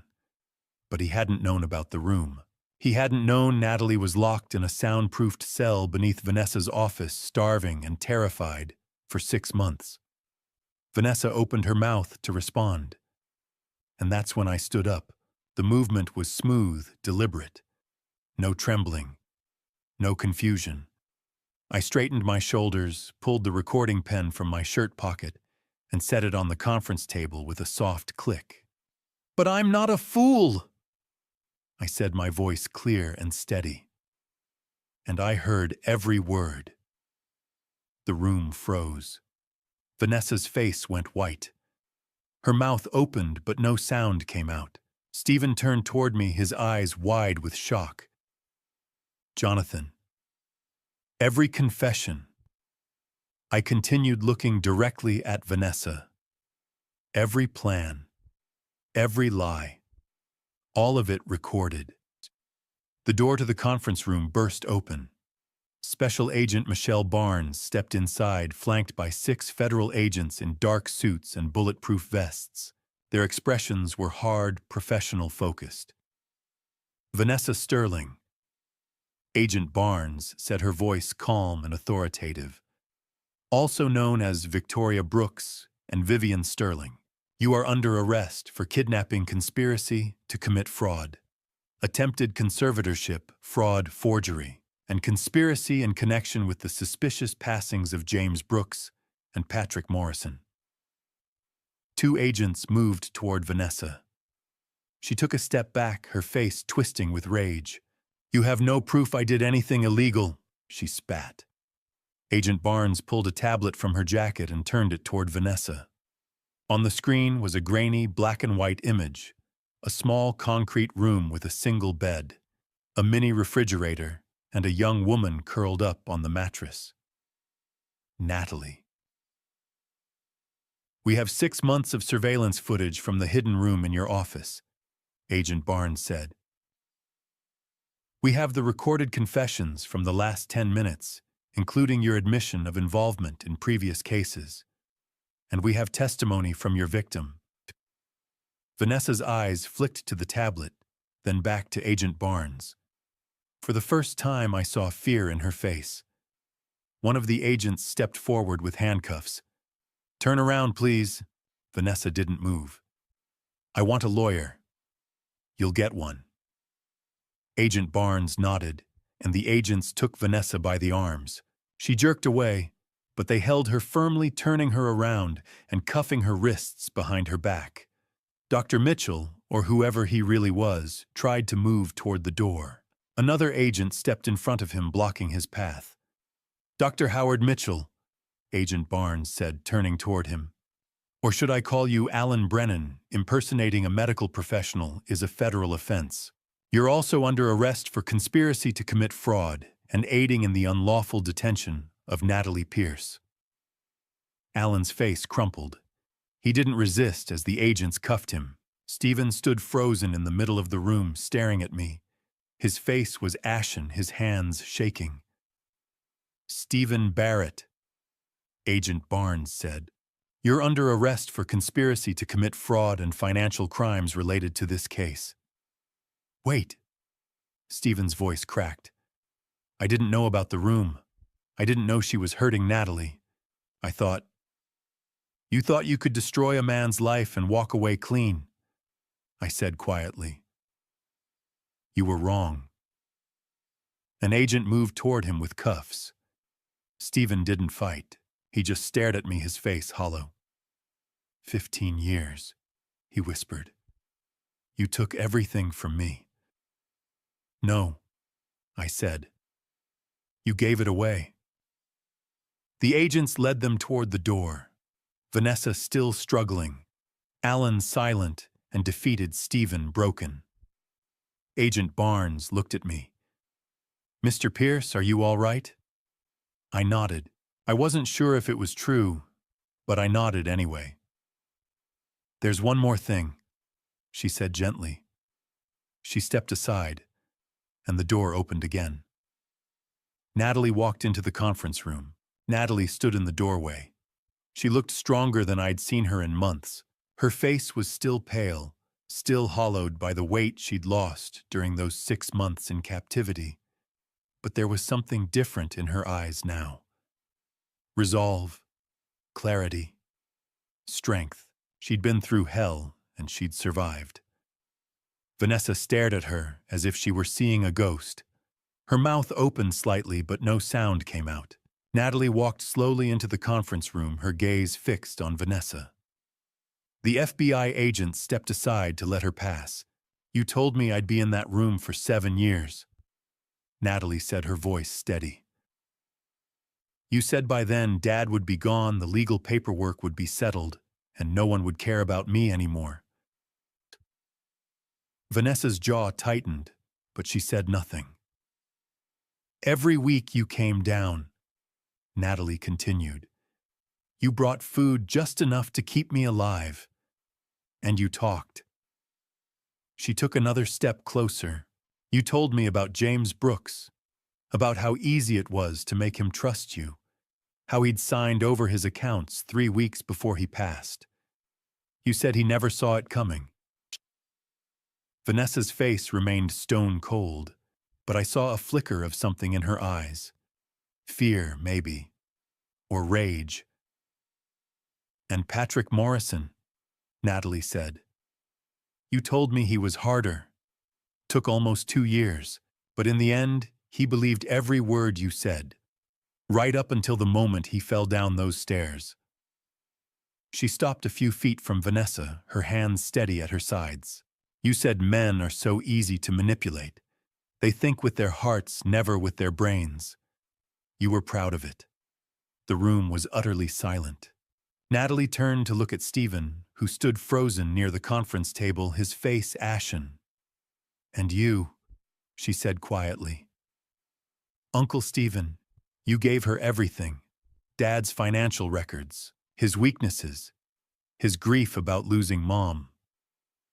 Stephen closed his eyes. "You helped her research my father like he was a target in some kind of operation. You told her exactly how to hurt him." Stephen's voice came out hoarse. "Natalie, I didn't know she was going to—" "You knew enough," Natalie said. Agent Barnes stepped forward, placing a hand gently on Natalie's shoulder. "Thank you, Natalie. That's enough for now." Natalie nodded and stepped back, her eyes still on Vanessa. Agent Barnes turned to face Vanessa, her expression hard and professional. "We have more than testimony, Miss Sterling. A lot more." She gestured to one of the agents, who placed a folder on the conference table and opened it. Inside were photographs, autopsy reports, lab results, official documents stamped with state seals. Last week we obtained court orders to exhume the bodies of James Brooks and Patrick Morrison," Agent Barnes said. "Both men were tested for toxicology." She slid the lab reports across the table. "James Brooks, arsenic in the bone tissue. Elevated insulin levels at the time of his passing, despite having no history of diabetes." She slid another report forward. "Patrick Morrison, same thing. Arsenic, elevated insulin, no diabetes." Agent Barnes looked up at Vanessa. "You poisoned them slowly over months. Arsenic in small doses, enough to weaken them, make them seem sick, but not enough to trigger immediate suspicion. And then when the time was right, you finished it with an insulin overdose. It mimics natural causes. Heart failure, stroke. No one looks twice." Vanessa's composure cracked just slightly. Her hands, cuffed behind her back, tightened into fists. "But we looked twice," Agent Barnes continued. "And we found exactly what we expected to find." She pulled out another document, this one older, the paper edges yellowed with age. "Carton. We also investigated your family history, Ms. Sterling. Or should I say, Ms. Brennan?" Vanessa's eyes narrowed. "Your father, Robert Brennan, passed away in 1998 when you were 15 years old. Sudden heart failure, according to the original report. You inherited $200,000 from his life insurance policy." Agent Barnes set the document on the table. "We exhumed him too. Same result. Arsenic in the bone tissue." The room went cold. "You took your own father's life when you were a teenager." Agent Barnes said, her voice quiet but cutting. "And you've been doing it ever since. 26 years. I looked at Alan Brennan, who stood handcuffed between two agents, his face pale and hollow. "And he helped you," I said, the pieces finally falling into place. "Your brother." Agent Barnes nodded. "Half-brother, same father, different mother. Alan Brennan was 26 years old when Robert Brennan passed. He'd been studying pre-med at the time, dropped out a year later." She looked at Alan. "He taught you, didn't he, how to dose the poison, how to avoid detection, how to make it look natural?" Alan said nothing. He just stared at the floor. Vanessa finally spoke, her voice ice cold. "You can't prove any of this." Agent Barnes smiled a small, grim smile. Actually, Ms. Brennan, we can. And we will. She gestured to the agents. Take them. 2 agents stepped forward and took Vanessa by the arms. She jerked against them, her face twisting with fury. I want a lawyer. You hear me? I want a lawyer right now. You'll get one, Agent Barnes said calmly. In the meantime, you're being charged with 7 counts of conspiracy, 4 counts of suspected involvement in suspicious passings, kidnapping, fraud, forgery, and attempted harm to Jonathan Pierce. Another agent moved toward Alan Brennan. He didn't resist. He just let them guide him toward the door, his shoulders slumped in defeat. The agents led Vanessa and Alan out of the conference room. The door closed behind them with a heavy click. Stephen sat in his chair, handcuffed, staring at nothing. His face was hollow, his shoulders slumped. He looked like a man who'd lost everything because he had. He sat there motionless, completely broken. Before the FBI took Stephen away, he asked to speak with me privately. Agent Barnes looked at me, her expression questioning. I nodded. 5 minutes, she said. Supervised. She gestured to 2 agents who positioned themselves near the door. Everyone else filed out. Vincent Harold, the rest of the FBI team. Even Natalie left, though. She squeezed my hand once before she went. The conference room fell quiet. Stephen sat across from me, still handcuffed. His face was pale, his eyes hollow. He looked like a man who'd already been convicted, already sentenced, and was simply waiting for the execution. You don't remember anything about Millennium Tower, do you? He said quietly. I looked straight at him. I remember. I stole your design. I erased your name from the presentation. I took credit for work that was yours. Stephen's jaw tightened. You destroyed my career before it even started. That project was my future. It was supposed to be my breakthrough. I nodded slowly. I was wrong, Stephen.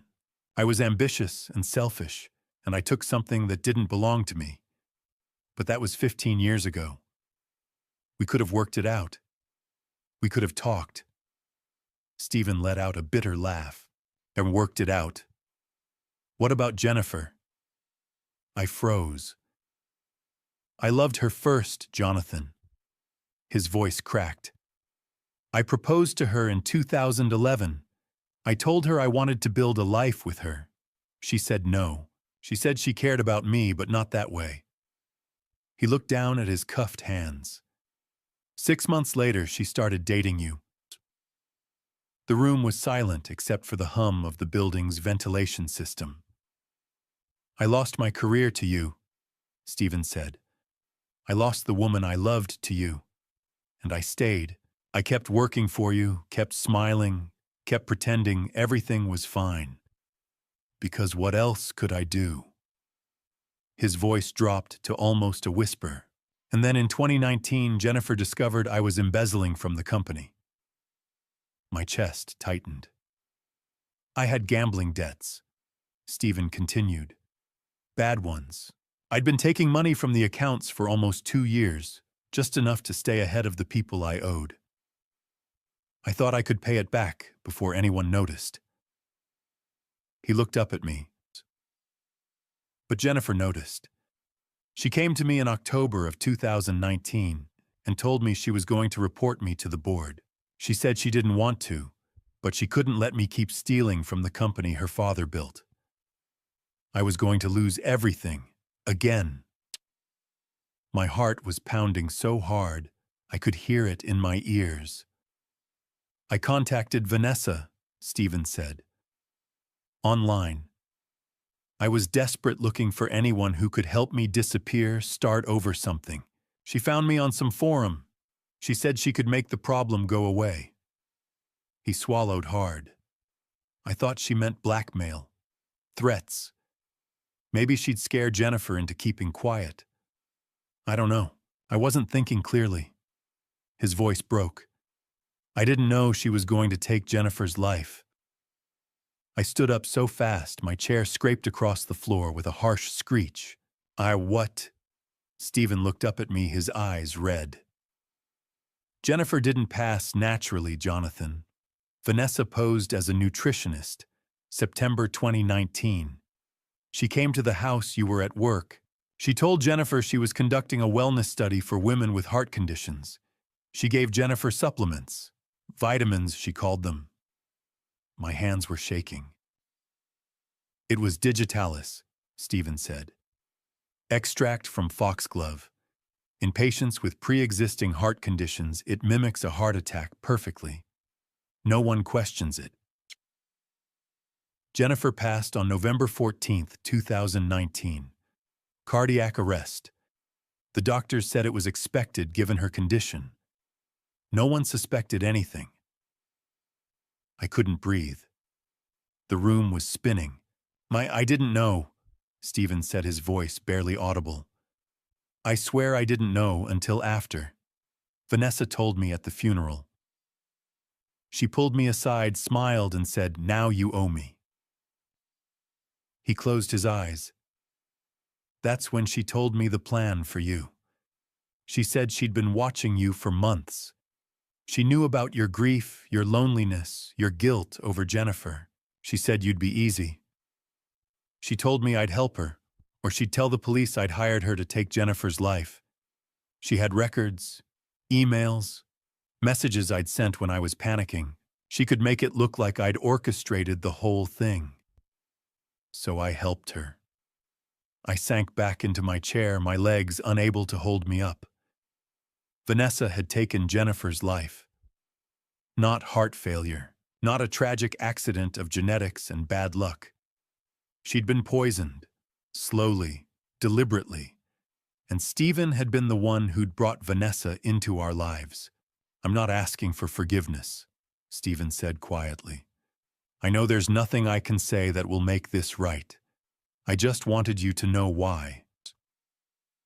I looked at him, this man I'd worked with for 18 years, this man I'd called a friend, this man who'd stood beside me at Jennifer's memorial and told me he was sorry for my loss. You had a right to be angry with me. I said, my voice hollow. You had a right to hate me for what I did. But you didn't just want revenge, Stephen. You helped take my wife's life. You helped imprison my daughter. I leaned forward, my eyes locked on his. You became something far worse than I ever was. Stephen said nothing. There was nothing left to say. Agent Barnes opened the door. Time's up. The two agents moved forward and helped Stephen to his feet. He didn't resist. He didn't look at me again. They led him out of the conference room. The door closed. I sat alone at the long conference table, surrounded by empty chairs and the ghosts of everything I'd lost. Jennifer, the woman I'd loved for 25 years, the woman I'd built a life with, the woman I'd mourned as a cruel twist of fate. She'd been taken from me, and I'd never known. January 2025. 2 months had passed since the raid at Columbia Center. I sat in the sentencing chamber of the King County Superior Court, the winter chill of Seattle matching the coldness in my heart. The courtroom was packed.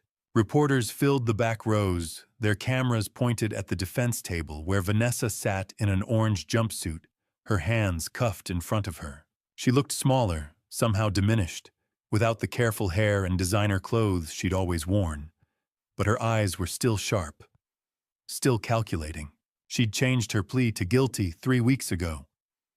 Her lawyers had negotiated a deal with the prosecution, confessions to all charges in exchange for avoiding the possibility of execution. Vanessa wanted to live, and she wanted something else too. She wanted to be known. Over the past 3 months, the FBI had continued their investigation into Vanessa's past. What they'd found was worse than anyone had expected.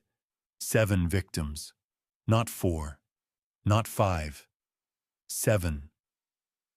The prosecution had laid it all out in court over the last 2 days. I'd sat through every minute of it listening, as they detailed each case, each life Vanessa had taken. Robert Brennan, her father, 1998, arsenic, $200,000 in life insurance. Michael Torres, a widower she'd met in Reno, 1999, insulin overdose, $350,000.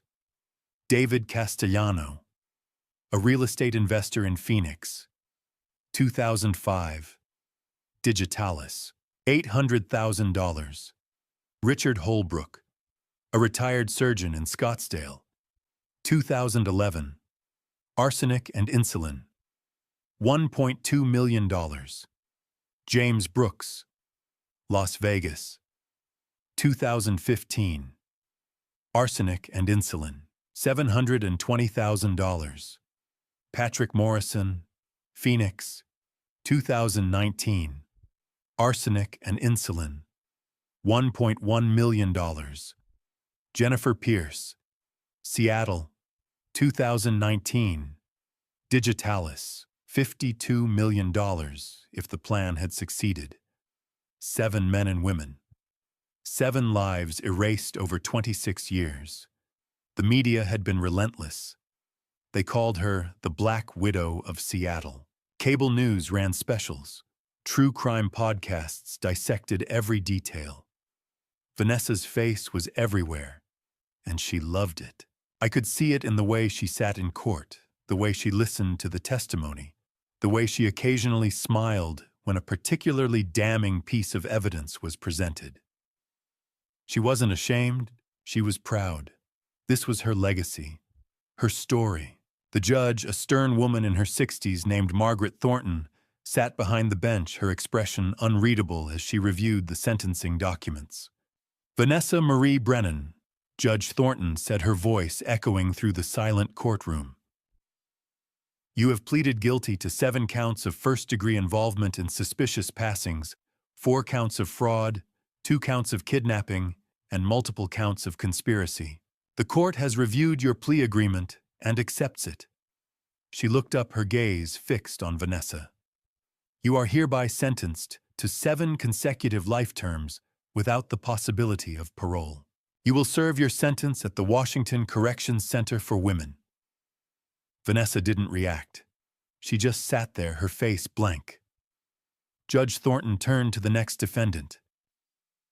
Stephen Andrew Barrett, you have pleaded guilty to conspiracy in connection with the passing of Jennifer Pierce, conspiracy to commit fraud and kidnapping. You are sentenced to 30 years in federal prison. Stephen sat with his head bowed. He didn't look up. He didn't look at me. Alan Joseph Brennan, you have pleaded guilty to impersonating a medical professional, conspiracy to commit fraud, conspiracy to administer harmful substances, and kidnapping. You are sentenced to 15 years in federal prison. Alan nodded slightly, as if he'd expected nothing less. The judge set down her papers. This court also notes that Detective Robert Hayes of the Seattle Police Department has been formally reprimanded for his inadequate investigation into the disappearance of Natalie Pierce. His failure to follow proper protocol allowed this conspiracy to continue for months longer than it should have. I glanced at Natalie, who sat beside me in the gallery. She'd given testimony earlier in the week, clear, powerful, unflinching. She'd told the court about the 6 months she'd spent in that concrete room, about Vanessa's weekly visits, about the things Vanessa had told her. She'd been stronger than I ever could have imagined. Judge Thornton looked out at the courtroom. This case represents one of the most calculated and prolonged criminal conspiracies this court has ever seen. The victims and their families deserve justice. Today they have it. She struck her gavel once. Court is adjourned. The room erupted in noise, reporters scrambling for the doors, lawyers gathering their files, bailiffs moving to escort the defendants out.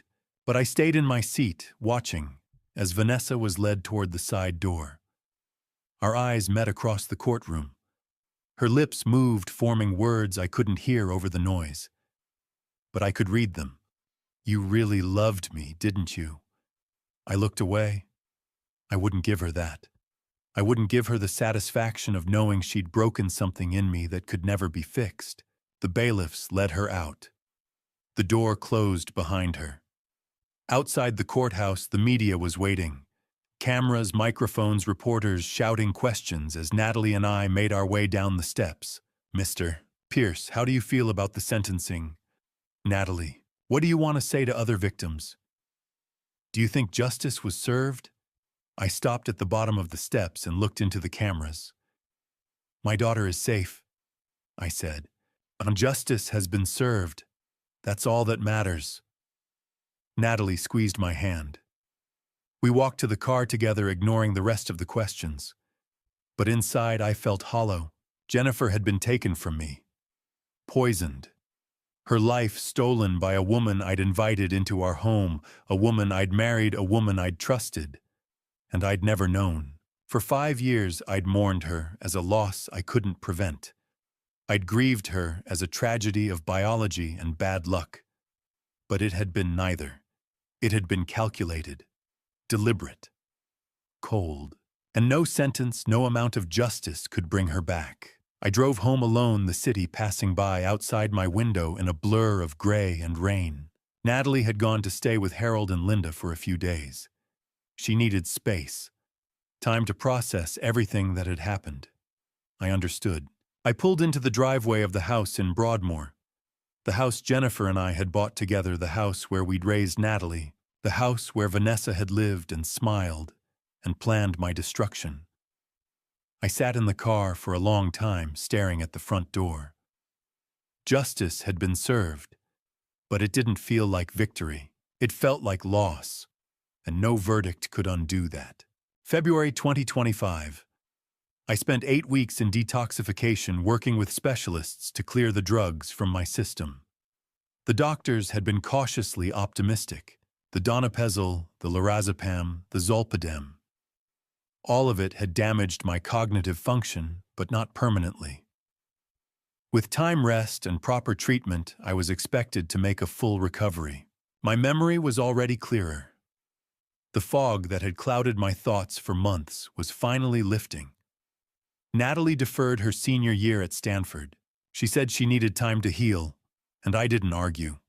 After everything she'd been through, 6 months in captivity, the trial, the media circus, she deserved to take as long as she needed. She was seeing a therapist twice a week. Dr. Sarah Miller, a trauma specialist who worked with survivors of long-term captivity. Natalie didn't talk much about their sessions, but I could see the difference. She was sleeping better, smiling more. We were both learning how to live again. One evening in late May, we sat together on the back porch of the house in Broadmoor, looking out over Lake Washington. The sun was setting, painting the water in shades of orange and gold. Natalie was quiet for a long time. Then she turned to me. "Dad, I need to tell you something about Mom." My chest tightened. "Okay." She stood up and went inside. When she came back, she was holding a small leather-bound book. The pages were worn, the edges frayed. "Before I was kidnapped, I found this," she said. "In the attic. I was looking for some old photo albums, and I found a box of Mom's things." She handed me the book. It was Jennifer's journal. My hands trembled as I opened it. Her handwriting filled the pages, neat, precise, unmistakably hers. "I've read it a dozen times," Natalie said quietly, "but I think you need to see it too." We sat together, and I read. Most of the entries were ordinary notes about work, about Natalie's school events, about plans for the garden. But then I reached September 2019.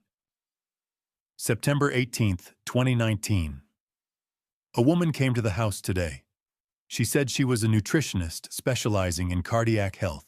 She knew so much about my condition, things I hadn't told anyone outside my medical team.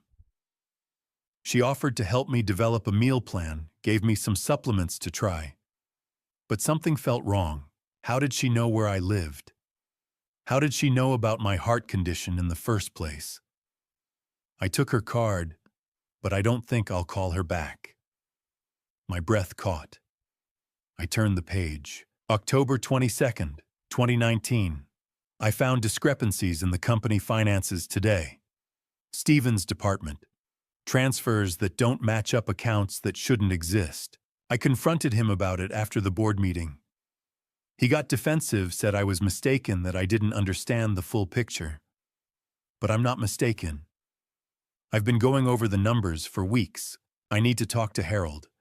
I need to know what to do. I could barely see the words through the blur of tears. And then I reached the final entry. November 13th, 2019. If something happens to me, please anyone who reads this, please protect Natalie and Jonathan. I think someone is watching us. I've seen the same car on our street 3 times this week. The nutritionist called again yesterday, even though I never gave her my number. I think I'm in danger. But I don't want to scare them. I don't want to make Jonathan worry when he's already dealing with so much at work. I don't want to frighten Natalie before her finals. I just want to keep them safe. If something happens, please tell them I love them. Please tell them it wasn't their fault. The next page was blank. Jennifer had passed the following day. I covered my face with my hands and cried for the first time since her funeral. Not the quiet, controlled grief I'd allowed myself over the past 5 years. This was raw, broken, the kind of crying that comes from deep in your chest and tears you apart. Natalie put her arms around me and held on tight. "Dad," she whispered. I found this journal in early 2024. I started investigating. I was trying to prove that Mom was taken. I was digging into Vanessa's background, into Stephen's finances. I was getting close. She pulled back, looking at me with red-rimmed eyes. That's when Vanessa found out. That's why she took me. I stared at her, the pieces finally falling into place. Natalie hadn't been kidnapped just for the inheritance. She'd been kidnapped because she was close to uncovering the truth about her mother. "You were trying to save her," I said, my voice breaking. "Even after all these years." Natalie nodded. I knew something was wrong. I just couldn't prove it. We sat together in silence for a long time, the journal resting between us. Finally, I told her about Millennium Tower, about stealing Stephen's design 15 years ago, about erasing his name and taking credit for his work. "I'm not innocent in this, Natalie. I started this. My arrogance, my ambition, it created the man who helped take your mother from us." Natalie looked at me, her expression serious. "Dad, what you did was wrong. But what Stephen did was a crime. You made a mistake. He chose revenge. There's a difference." Over the next few weeks, I wrote letters to Stephen's ex-wife and children, apologizing for the role I'd played in his downfall, acknowledging that my actions 15 years ago had set him on a dark path.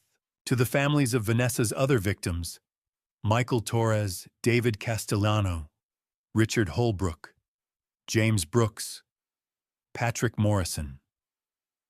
I told them I was sorry. I told them their loved ones deserved justice. Most of them didn't reply. I understood. I also made another decision. I announced my resignation as CEO of Pierce Development. I hired Rebecca Thornton, 55 years old, 30 years of experience in sustainable architecture, a reputation for integrity and ethical leadership. She would take over the company's daily operations. I would remain as chairman of the board, but the work of running the company would belong to someone who wasn't tainted by this nightmare. Natalie and I sat on the porch again that evening, watching the sun set over the lake. "What do we do now?" she asked. I looked at her, my daughter, my survivor, the strongest person I'd ever known. "We honor your mother," I said. "We do what she would have wanted. We help people." Natalie nodded, a small smile crossing her face. "The Jennifer Pierce Foundation." "Yes. We would build something good from all this pain. We would make sure Jennifer's legacy wasn't just a life taken too soon, but a life that continued to make a difference. It wouldn't bring her back, but it was a start. March 2025. Natalie came to me with a proposal.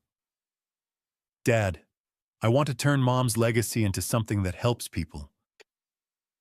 We were sitting in the study, the late afternoon sun streaming through the windows. She had a folder full of notes, research plans. What are you thinking? I asked. A foundation, the Jennifer Pierce Foundation. For people like us, people who were targeted, manipulated, hurt by the people they trusted most. Over the next month, we built it together.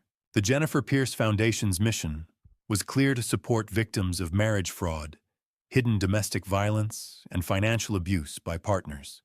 We focused on 5 areas: legal aid, free lawyers for victims who couldn't afford representation; private investigation services in partnership with Sharon Mitchell; therapy and counseling for survivors; safe housing for those escaping dangerous situations; and education programs to help people recognize the warning signs before it was too late. We donated $5 million as initial funding. Sharon Mitchell joined as Director of Investigations, bringing her expertise and her network of contacts. Harold Peterson handled the legal framework pro bono. Rebecca Thornton Pierce, Development's new CEO, through the company's support behind the foundation, providing resources and office space. And Natalie became the public face. She gave a TED Talk in October. The Room: 6 Months in Captivity and How I Survived. Within 2 weeks, it had 8 million views. She was interviewed on CNN, NBC, and local news stations. She started a blog called Surviving the Unseen, where she wrote about hidden abuse, manipulation tactics, and recovery. Hundreds of people reached out. I think my husband is drugging me. My wife locks me in the house when she leaves. I'm being financially isolated. I don't have access to our accounts anymore. The foundation helped 47 people in the first 3 months alone. Vincent Caldwell donated 15% of his shares in Pierce Development to the foundation's endowment, ensuring it would have long-term stability. At the foundation's opening ceremony in November, a woman approached Natalie. She was in her early 40s, nervous, clutching a folder of documents. Ms. Pierce, I read your blog. I think my husband is drugging me. Can you help? Natalie took her hand. Yes, we can help.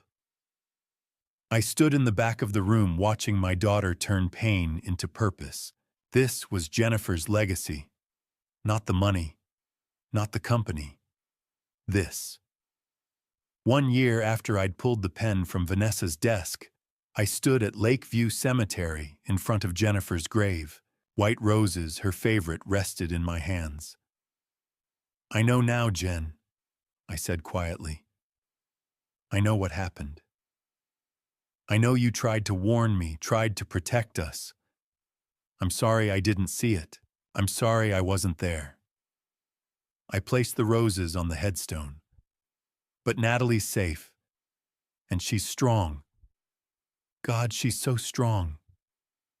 You'd be so proud of her. I heard footsteps behind me and turned. Natalie was walking up the path, carrying her own flowers. She knelt beside me and placed them next to mine. She would be proud of you too, Dad. We sat together in silence for a while. I'm going back to Stanford next month, Natalie said. I'm going to finish my degree, criminal psychology. I want to understand why people become this way. That's good, I said. That's really good. I wrote to Uncle Stephen, she added quietly. In prison. I looked at her. Did he write back? Last week, he said he doesn't expect forgiveness, but he's glad we're helping people. I'd written to Stephen too.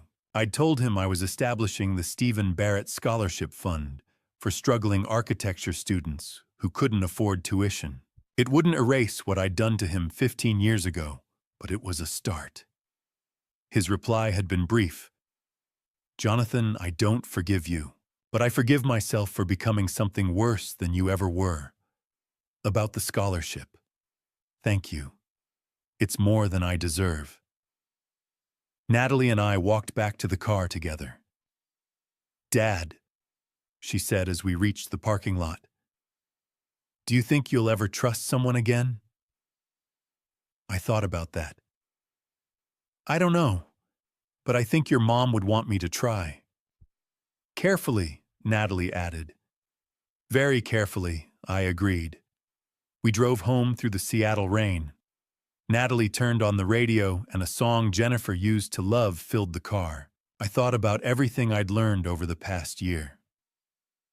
Betrayal doesn't come with sirens and flashing lights. It comes quietly. A pill in your coffee. A smile across the breakfast table. A plan set in motion years before you ever see it coming. The people who hurt us most are the ones we invite closest. But survival isn't just about escaping the room they lock you in. It's about learning to trust again carefully, wisely, but still willing to try. Because a life without trust isn't freedom. It's just another kind of prison. At home, I walked into my study and stood at my desk. In a glass case carefully preserved was the Mont Blanc pen. Natalie's pen. The one I'd pulled from Vanessa's desk a year ago. The key that had opened the wall. The key that had saved my daughter's life. It wasn't a reminder of what we'd lost. It was a reminder of what we'd found. Sometimes the key to the truth is hidden in plain sight. Right there in front of us, disguised as something ordinary. We just have to be brave enough to pull it. I closed the study door behind me and walked downstairs where Natalie was making tea in the kitchen, humming the same song that had been on the radio. She looked up and smiled. Ready for dinner? Yeah, I said. I'm ready. We'd survived. We'd healed. We'd built something good from the wreckage. And now, finally, we were ready to begin the next chapter. If there's one thing this family story taught me, it's this: trust isn't weakness, but blindness is. I invited a stranger into my home, into my life, into the space where my family story was written in love and memory. I didn't ask the right questions. I didn't see the warning signs. And because of that, my daughter spent 6 months in hell, and I nearly lost everything Jennifer had worked so hard to protect. Don't be like me. When someone enters your life promising to heal your loneliness, promising to complete your family story, pause. Ask questions. Verify their past. Trust, but verify. Stephen wanted Dad revenge for what I'd stolen from him 15 years ago. I understand his anger, but Dad revenge became something darker when he partnered with a woman who'd been taking lives for 26 years. He didn't just want to hurt me, he wanted to erase me. And that's when Dad revenge crossed the line from justice to evil. Here's what I learned: betrayal doesn't announce itself. It sits across from you at breakfast. It kisses you goodnight. It plans your destruction while you sleep. But survival isn't just escaping. It's learning to trust again, carefully, prayerfully, with eyes wide open. God gave us instincts for a reason. Jennifer felt something was wrong, and she wrote it down. Natalie felt something was wrong, and she investigated. I ignored my instincts because I wanted so desperately not to be alone. That almost cost us everything. Thank you for walking this journey with me. I'd love to hear your thoughts. What would you do if you found yourself in a situation like mine, where the person you trusted most turned out to be your greatest threat? If this story resonated with you, please consider subscribing so you won't miss future stories. A gentle reminder: while inspired by real-world cases of marriage fraud and financial abuse, certain elements have been dramatized for storytelling purposes. If this content isn't your preference, feel free to explore other videos that might suit you better.